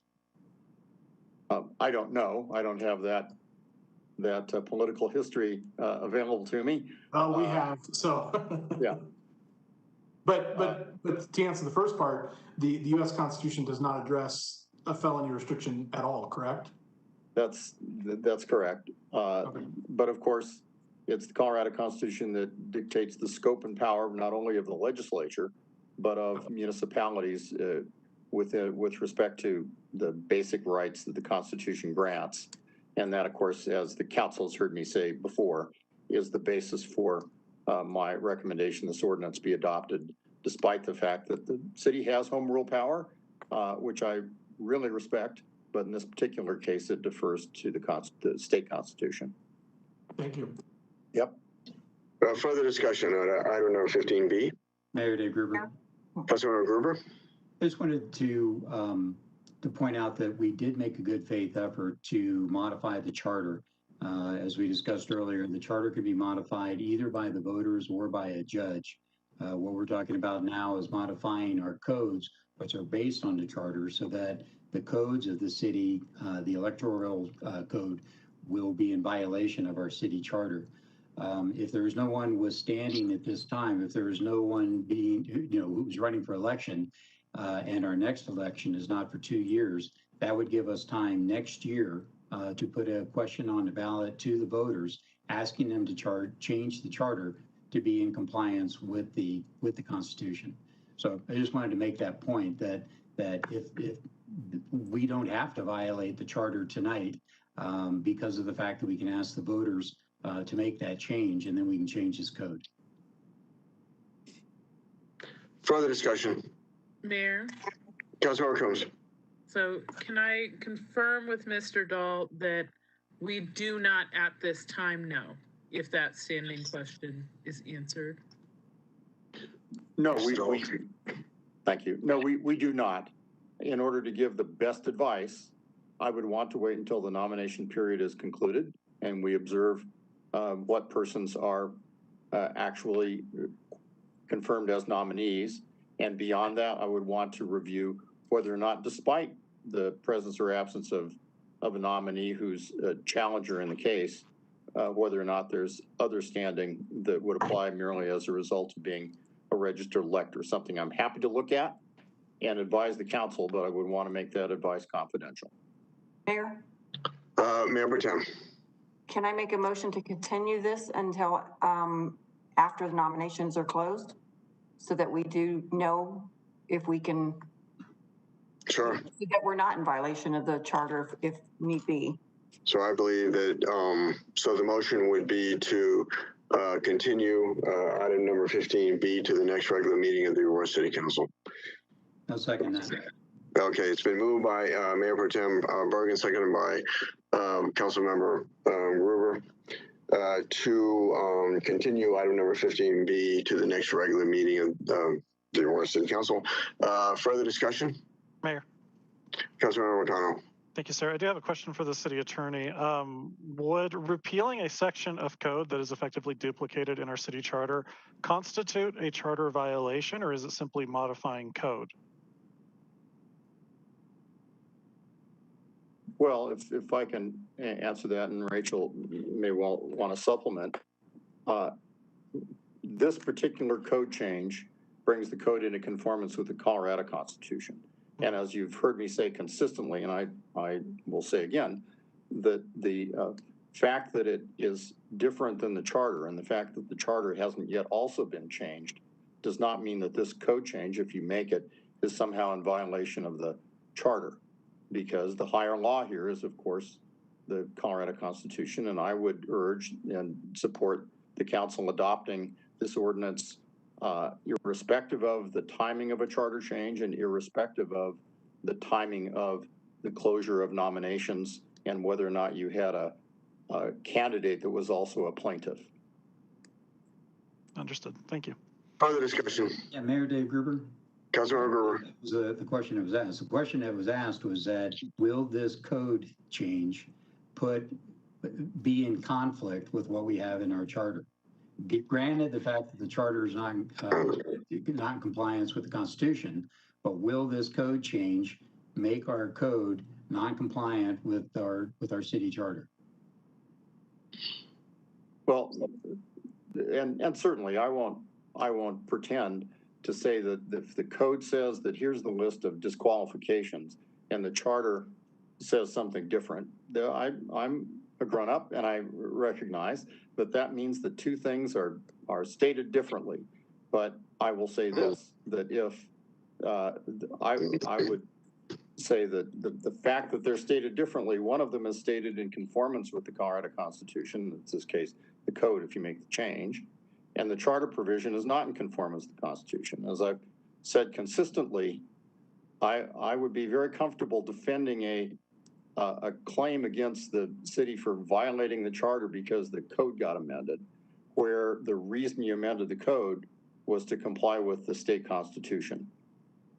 Okay, but again, so that was a lot of words, but I think the answer is yes. Well, they're inconsistent, but I think I understand, but I think the answer is yes. The code that we're coming up with that conflicts with our charter, and we may have time to change our charter so that the charter and the Constitution are congruent, and then the code would be, this code change would be congruent with both. But the fundamental question is right now, the ordinance, and hopefully we're going to continue this so we can have the debate next time, but the ordinance will in fact make our codes violate or be in conflict with what we have in the charter, given the fact that the charter is in conflict with the Constitution. I understand the conflict, and I'm okay with saying they don't say the same thing, but I would stop short of and wouldn't support saying that it would make the code violate the charter because of for the reasons I've described, and now we're into the semantics of it, and I respect how you've articulated your position. Further discussion on item number 15B. Mayor. Councilmember Combs. Oh, this is on the motion to continue. Right, and part of the question of the motion to continue is, should we do this because we will be violating the charter if we pass this tonight? That's part of the question. And so on that question, I'd like to ask the city attorney, in light of the fact that we commit a new charter violation daily without penalty at this time by leaving a vacancy, would we similarly, by passing this law, be subject to another set of violations? And if so, would we be penalized for those any more than we're being penalized for the daily charter violations that we are currently committing? Well, I will tell you that amending your code to conform to the Colorado Constitution is not a violation of law. And I continue to believe that. I understand the continuing vacancy question. Won't opine on that. I assume Rachel might want to, but this certainly does not increase your exposure. And in my opinion, if you're doing something that helps the legislative landscape that you have, which is the code and the charter, and if you're moving a portion of that landscape further into compliance with the state constitution, I don't view that as a violation. Further discussion on the motion to continue. Seeing none, the question before us is the motion to continue to the next regular meeting of the Aurora City Council to continue item number 15B. Will the clerk please call the roll?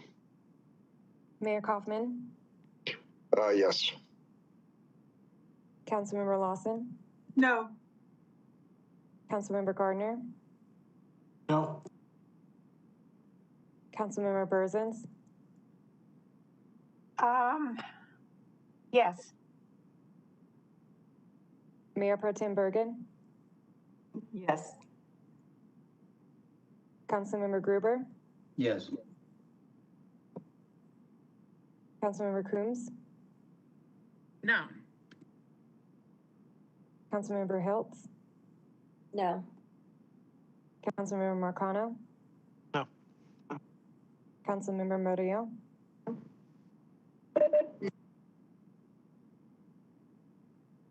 okay, that's 6 votes for no, 4 for yes, so the motion does not pass to continue to the next meeting. Motion on item number 15B. Mayor. Councilmember Marcano. Thank you, sir. Move to approve 15B. Moved by Councilmember Marcano, second by. Point of order, Mayor, we already had a motion on the floor, moved by me and seconded by Councilmember Marcano to approve. Very well. We will stand corrected. We will go by the previous motion. Further discussion on item number 15B. Seeing no further discussion on item number 15B, would the clerk please call the roll on the adoption of item number 15B? Councilmember Marcano, Yes. Councilmember Hiltz, Yes. Sorry. Councilmember Berzins, I believe it needs to go to the voters, so I'm going to vote no.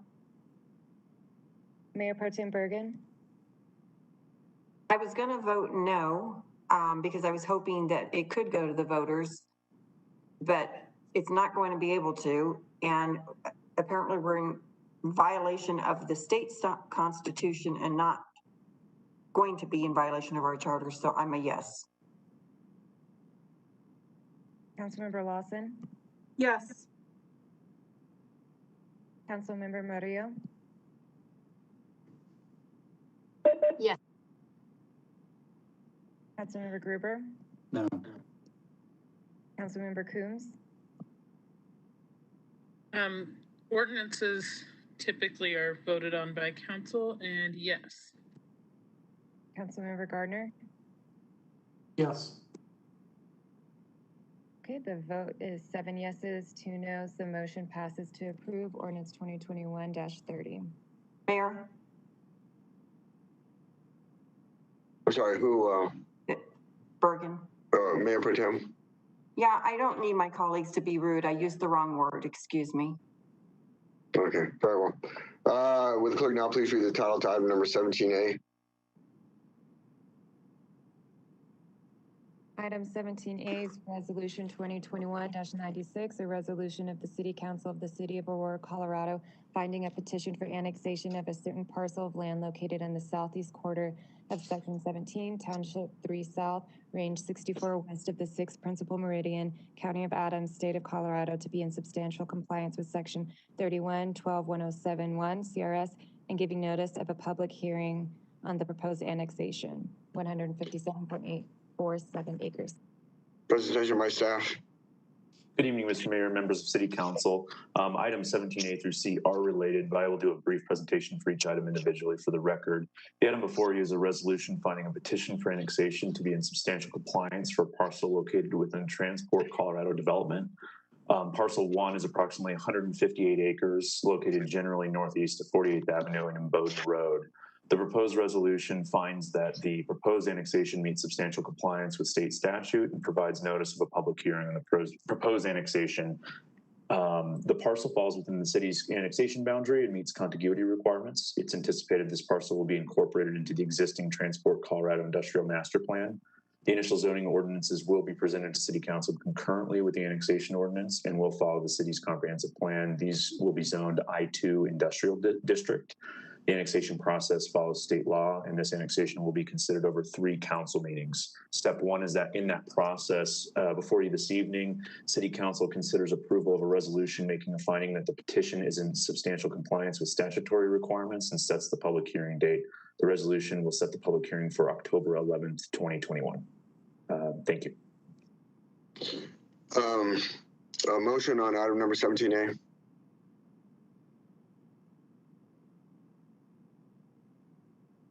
Motion.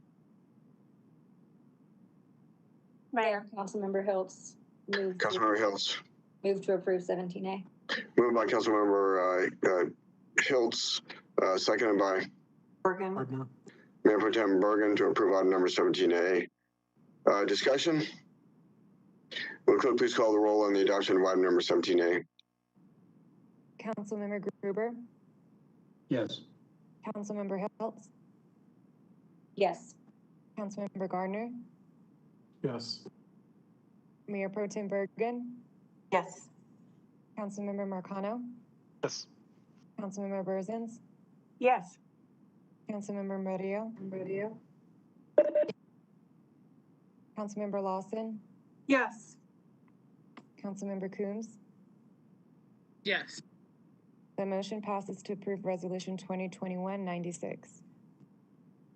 Clerk, now please read the title to item number 17B.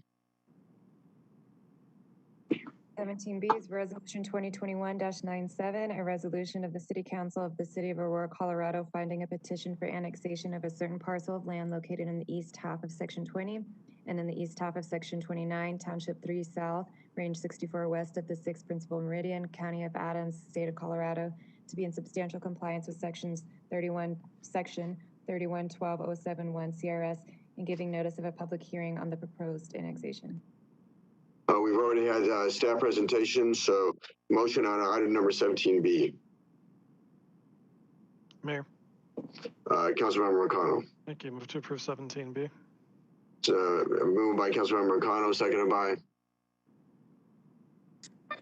Coombs. Seconded by Councilmember Coombs to approve item number 17B. Discussion? Seeing none, will the clerk please call the roll on the adoption of item number 17B? Councilmember Hiltz, Yes. Mayor Pro Tem Bergen, Yes. Councilmember Murillo, Yes. Councilmember Marcano, Yes. Councilmember Berzins, Yes. Councilmember Lawson, Yes. Councilmember Coombs, Yes. Councilmember Gardner, Yes. Councilmember Gruber. Yes. The motion passes to approve resolution 2021-97. Clerk, now please read the title to item number 17C. Item 17C is resolution 2021-98, a resolution of the City Council of the City of Aurora, Colorado, finding a petition for annexation of a certain parcel of land located in the east half of Section 21 and a part of the west half of Section 22, Township 3 South, Range 64 west of the 6th Principal Meridian, County of Adams, State of Colorado, to be in substantial compliance with Section 3112.1071 CRS and giving notice of a public hearing on the proposed annexation. We've already had a staff presentation, so motion is in order. Motion to approve 17C. It's been moved by Councilmember Gardner, second by Berzins. Councilmember Berzins to approve item number 17C. Discussion? Seeing none, will the clerk please call the roll on the adoption of item number 17C? Councilmember Gardner, Yes. Councilmember Marcano, Yes. Councilmember Lawson, Yes. Councilmember Gruber, Yes. Councilmember Gruber. I think you're muted. Oh, Yes. I'm showing thank it. you. Councilmember Coombs, Yes. Councilmember Murillo, Yes. Councilmember Burzins, Yes. Mayor Pro Tem Bergen, Yes. Councilmember Hiltz. Yes. The motion passes to approve Resolution 2021-98. Clerk, now please read the title to item number 19A. Item 19A is consideration to appoint 3 members to the Parks and Rec Advisory Board. Motion. Mayor, Councilmember Coombs. move to appoint Andre Hickman, Brian Taylor, and Sydney Futrell to the Parks and Recreation Board. So moved by Councilmember Coombs, seconded by Mayor Pro Tem Bergen. Discussion. Seeing none, would the clerk please call the roll on the adoption of item number 19A? Mayor Pro Tem Bergen. Yes. Mayor Kaufman. Yes. Councilmember Gruber. Yes. Councilmember Murillo.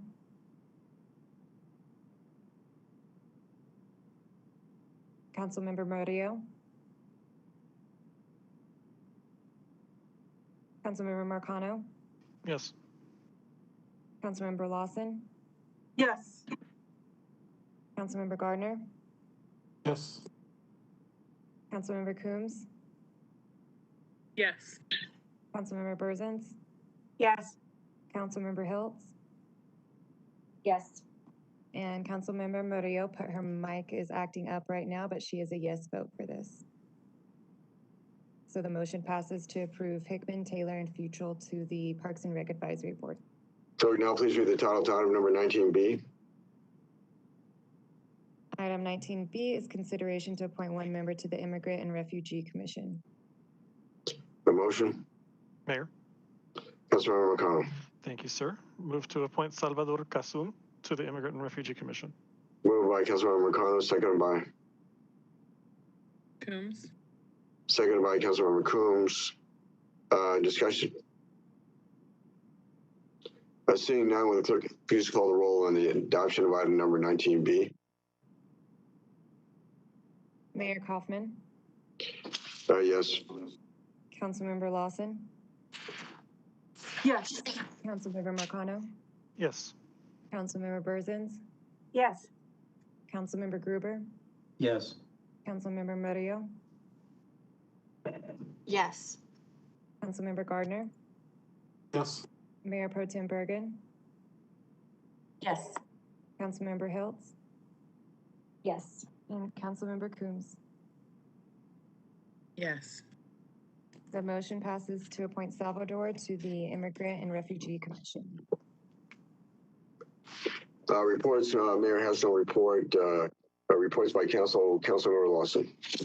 Thank you, Mayor. For my Pfizer update, the U.S. House will be in session this week to consider 3 pieces of legislation. The Senate passed the budget resolution, the Bipartisan Infrastructure Investment and Jobs Act, and the John Lewis Voting Rights Advancement Act. The timing of the votes is up in the air as Speaker Pelosi continues to count votes in the Democratic caucus.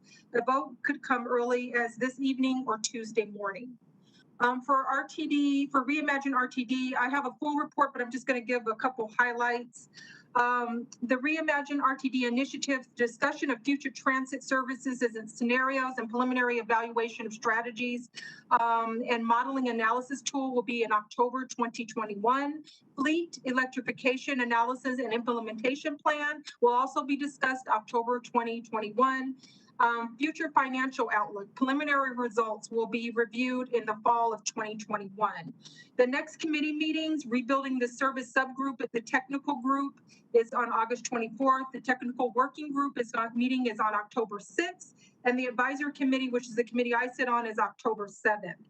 RTD state system-wide fair and pass program study and equity analysis. The RFP advertised will be for the fall 2021. The start work will be quarter 2022, and the duration of this will be for 18 months.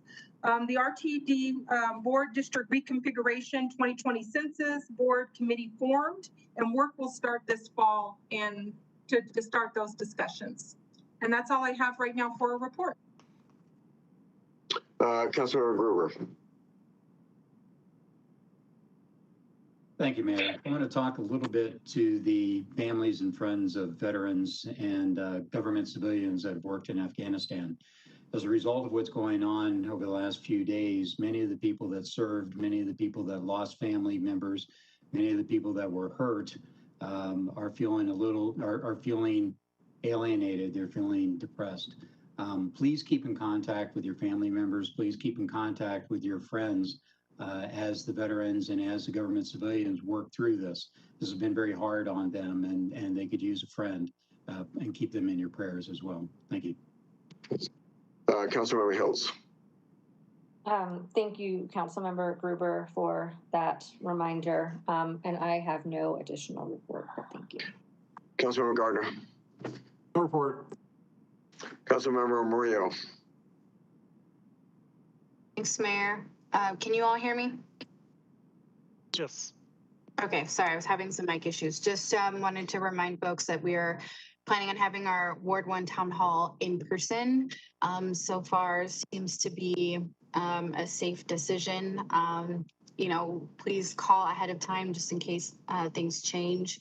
But the plan is to still host in person. We'll be having a update on the condition of our roads, as well as housing and a housing update as well. So thank you all. Councilmember Burzins. Thank you. A reminder that our Ward 3 meeting will be in person this month, September. It is September the 8th. It will be at the City Library, the main library in the large community room. We're having a candidate forum. Right now, we have scheduled all of the at-large candidates. There are 5 right now. There could be another one. But they'll be there, and also the Ward 3 candidates will be there. So I want you to have a chance to meet them and hear what they have to say, so they can answer a few questions. Excuse me, losing my voice. Answer a few questions for you. So that will be the 8th at 6:30 at the library. And I did want to say thank you to all of our military and our veterans that are either in Afghanistan now or working from here to get people out of Afghanistan. I know they've been working diligently, a lot of them going with no sleep. It is appreciated what you do, and God bless you for that. I did want to remind everyone, we did have our Armed Forces recognitions last Friday. We had a room full of wonderful military people that were there that have pledged their life to serve this country, and I was honored to be in the same room with them. Thank you very much. Thanks. Councilmember Marcano. Thank you, sir. So first, I want to let folks know that we're not going to be having a Ward 4 meeting in September due to a conflict with travel for city business. I'm actually going to be joining Mayor Kaufman and Councilmember Coombs in El Salvador, strengthening our relationships there. Second, but we will be back in person October 14th at the Stampede. So that's actually going to be a Thursday, so I know that's a change, but October 14th at the Stampede from 6:30 to 8. So I'm excited to be back at the Stampede and back in person again. Second, I would like to request of my colleagues that we sign on to a letter that I sent all of you this weekend. It would be a letter from the City of Aurora on official city letterhead to President Biden, letting him know that the City of Aurora stands ready to help the refugees, especially those who served alongside our armed forces and our coalition partners in Afghanistan, to help welcome them to the United States and to integrate them into our great city. As you all know, we are a city with 1/5 of our population being born outside of the U.S. I think we're a model city for immigrant integration, and I would strongly plead that we all sign on to this letter, because I think this is something that we should be doing as the city. And I guess a question to the city attorney on that is that do I have to make a formal motion, or is that more of just a request here? I'm kind of trying to follow up on the instructions that you gave me. So, letters are actually supposed to be presented in a study session. There wasn't time to do that in this circumstance. So you do need to, there are one of two ways to get the signatures of council. One is to get an affirmation from at least 6 members, and then the mayor signs. The other way is you just sign your names individually. So a motion's appropriate to see if you have 6 votes to do it with the mayor's signature. Okay, thank you, City Attorney. So with that, I would make a motion to add our signatures to that letter and get that sent to the White House. Second. Okay, it's been moved. City Attorney, is this appropriate to bring up the issue as to a vote? And I don't understand. I mean, I don't think it's that time sensitive that it couldn't be discussed in the next study session. Mayor, we don't have a study session at all next month, so this would be October that we're looking at. Okay, very well. Okay, it's been moved by Councilmember McConnell, seconded by Councilmember Coombs. Discussion, I will recognize myself. It needs to have an amendment on it to have my support that simply reflects that we have an expectation of the appropriate federal funding to pay for the costs of integrating and helping these refugees. I'm all for doing it, but I think there needs to be a mention that we have an expectation that federal funds will follow, and that's not in there. Well, Mayor, that's how our current process actually works. It's all done with federal support, but I'm happy to make it explicit if you... Right. It needs to be explicit. I'm happy to make it explicit. That's fine. Mayor? Mayor Pro Tem. Yes, I was going to just kind of say the same thing, that I definitely want to make sure that we are helping the people of Afghanistan. But I did want to have something about the money. I guess, do we get money from like refugee resettlement funding? Is that where it comes from? If we take them in? And then I guess the second part, which I mean, I wholeheartedly would like to be able to assist them.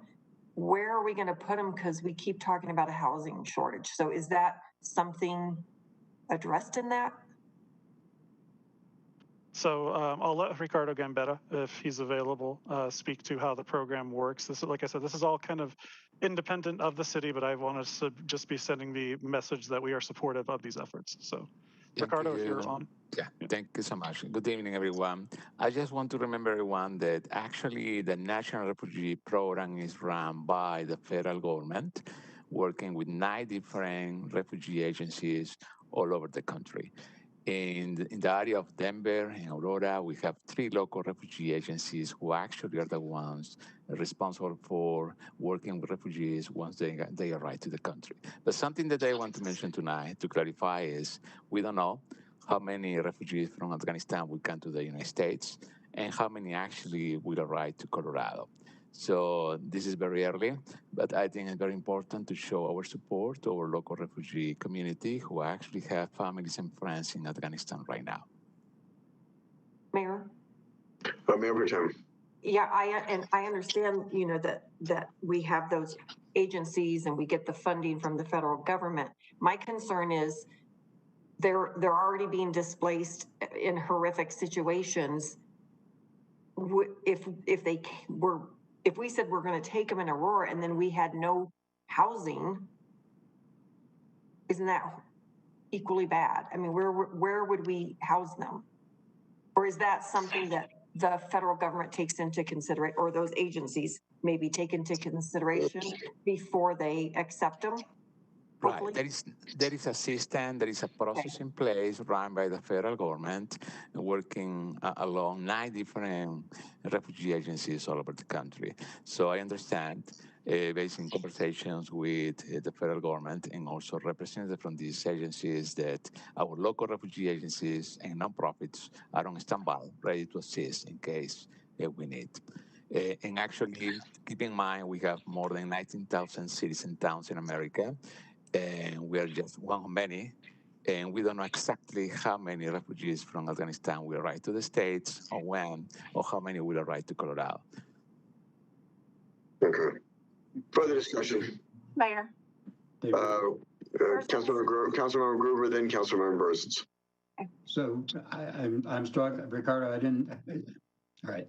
I am strongly in support of bringing Afghans who served with the U.S. forces into this country and bringing them into the city. I don't have a problem with that. I think we do have to recognize that we have unknown hundreds of people that have crossed the border illegally that are also residing in Aurora, and those people are competing for housing. We've had multiple meetings about housing and the fact that we lack it. And we have no way to support the homeless, no way to support many of the people within the city. So, I think, Ricardo, you're asked a couple of times how we're going to find housing for these people. And I understand there are multiple agencies involved in this, and the federal government will just determine who comes here. But I have severe concerns that we are going to exacerbate the housing problem that we've talked about repeatedly in the city if we sign this letter. So I agree with the mayor that before signing this letter, we need something on there about the fact that the federal government must pay for the housing of these folks. If we have to put them in hotels or wherever they are, that the federal government's going to do that, because otherwise, the fact we're simply ignoring every other discussions we've had about lack of affordable housing, especially at the 40, 60, and 80% AMI level in the city, and this is going to make that worse. So, until this is modified, I can't support it. I understand, Councilmember Gruber. I just want to mention that the federal government actually provide with funding to the refugee agencies to take care of the refugees, and they provide with all different services, from social services, medical services, and also they allocate some funding for housing as well. But we don't have housing. We don't have it. Okay, I'm sorry. Do you want staff to respond? Councilmember Gruber. Okay. Okay. Further discussion. Bursons. Councilmember Bursons. I'm sorry. Yeah. Councilmember Bursons. No, thank you. I didn't know you were going to say this, Councilmember Gruber, but we just had this discussion about there's no place to put the homeless on 225 in Mississippi. We just had that discussion and was lectured to about that. So, and now we want to pile on top of it. But honestly, we do need to help. So as long as there is money coming in and people to do it, and I'm guessing that there would be religious groups, the Muslim Center, a variety of different groups that would help. But it's not only, like you said, Ricardo, it's not only just housing, it's medical. These people left with the shirts on their backs. They need clothes, they need food, they need education. So we are going to have to get a lot of different groups, but you seem to be comfortable with that. But I did want to remind us that Governor Polis has already sent a letter to President Biden saying to bring them to Colorado. I read it, it was in the paper. So I don't think we should step on his toes. Perhaps our letter should go to Governor Polis saying that we would be a partner with you as long as funding was there. So just my thought. Further discussion. Mayor. Councilmember Combs. I just don't think that we can really ignore that the issues we have with housing and homeless services are a matter of political will. These aren't immutable things that we couldn't possibly change. And so it's just very frustrating to hear folks saying, oh, I support this, but when the but is a problem that we can solve, that we can make the choice to solve. And so I hope that as we're saying that we want to have this available to folks who have served our country and worked alongside our forces, that maybe that's the extra motivation that folks on this council need to muster the political will to solve these problems. For further discussion. Mayor Dave Gruber. Councilmember Gruber. Yeah, I just want to remind us of the discussion that we had earlier where our housing folks told us that no matter what we do, we're not going to have housing anytime in the near future. And that was one of the reasons that the mayor's camping ban failed. So now we're saying that this is such an emergency, we can't wait for the next study session, that has to go out right now. But we've already recognized that there's no housing. So, again, I recognize that it's important to bring the Afghans who helped U.S. forces. I certainly understand that.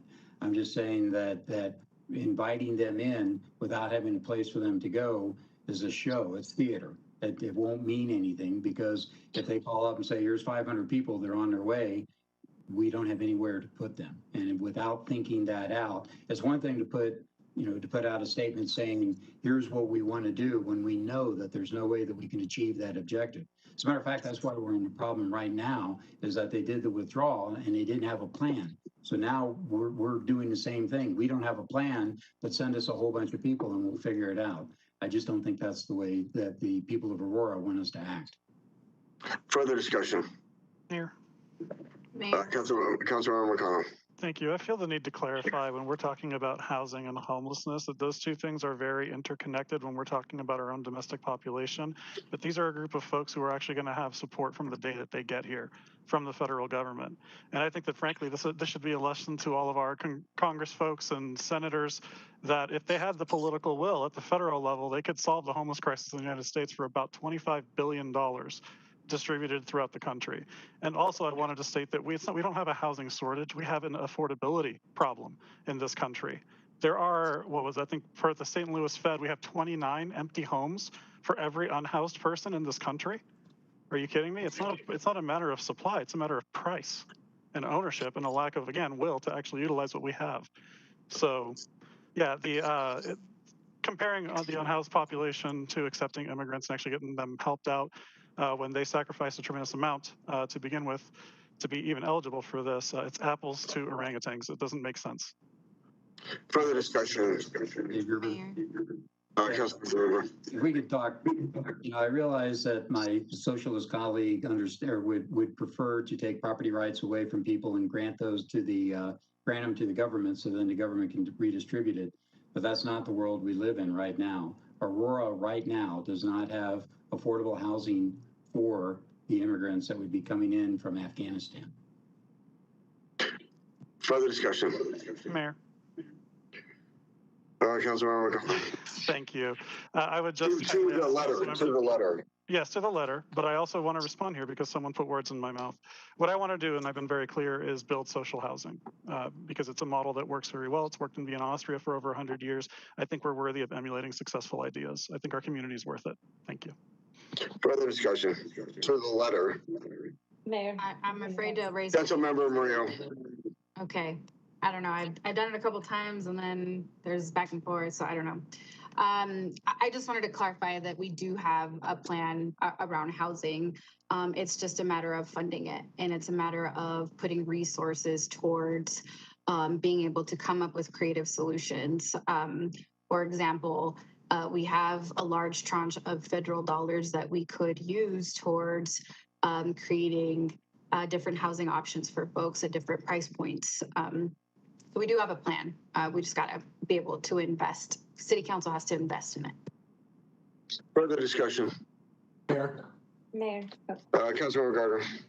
So I'd like to remind all my colleagues, we literally have people in Afghanistan that supported the war effort, a war we probably should have never been in, and certainly not for 20 years, that are hanging on airplanes, falling off airplanes to their death because they are so desperate to get out of a country that is now ruled by people that will probably kill them because they supported the U.S. war effort, because they're Christians, because they're women, because they're girls, because they're homosexual. I could go on and on with the list of people who will be killed. And, you know, we're using this as an argument. Everyone talking is using this as an argument to score political points. I think the fact has already been established that all this letter is doing is saying if we have the resources available in this community, then we will welcome these refugees.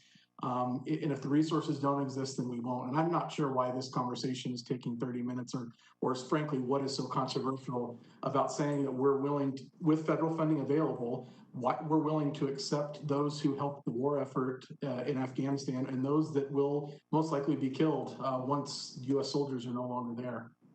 Further discussion. Mayor, Councilmember Hills. Councilmember Hills. Thank you. Yeah, I don't know if we take a formal vote on this or not because it's not technically on the agenda, but I fully support it. I think Councilmember Gardner did a really good job of explaining it. And this is really just about, you know, basic decency and humanity. And I also don't know why we've been arguing about it for so long. Further discussion? Seeing none.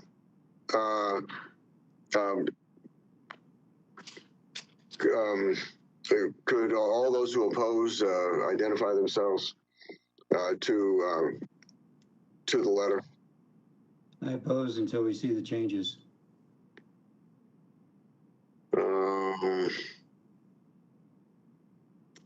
Mayor? Mayor Pro Tem. Did Councilmember Marcano agree to change it to include the funding? Yes, ma'am. I did change it, and Councilman Marcano, if you're willing, I'll come up with a verbiage. I think it's just a small independent clause that needs to go into the one sentence that merely to say that with appropriate federal funds. Sure, sounds good. Okay, so there will be Councilmember Marcano and myself will work out the language for federal funding. Okay, who's in opposition? I believe just Councilmember Gruber. No, I said if the letter is changed, I'll support it. Okay, it will be changed, and I will sign off on the verbiage personally before it moves forward. Excellent. Thank you all. I really appreciate it. And with that, my report is done.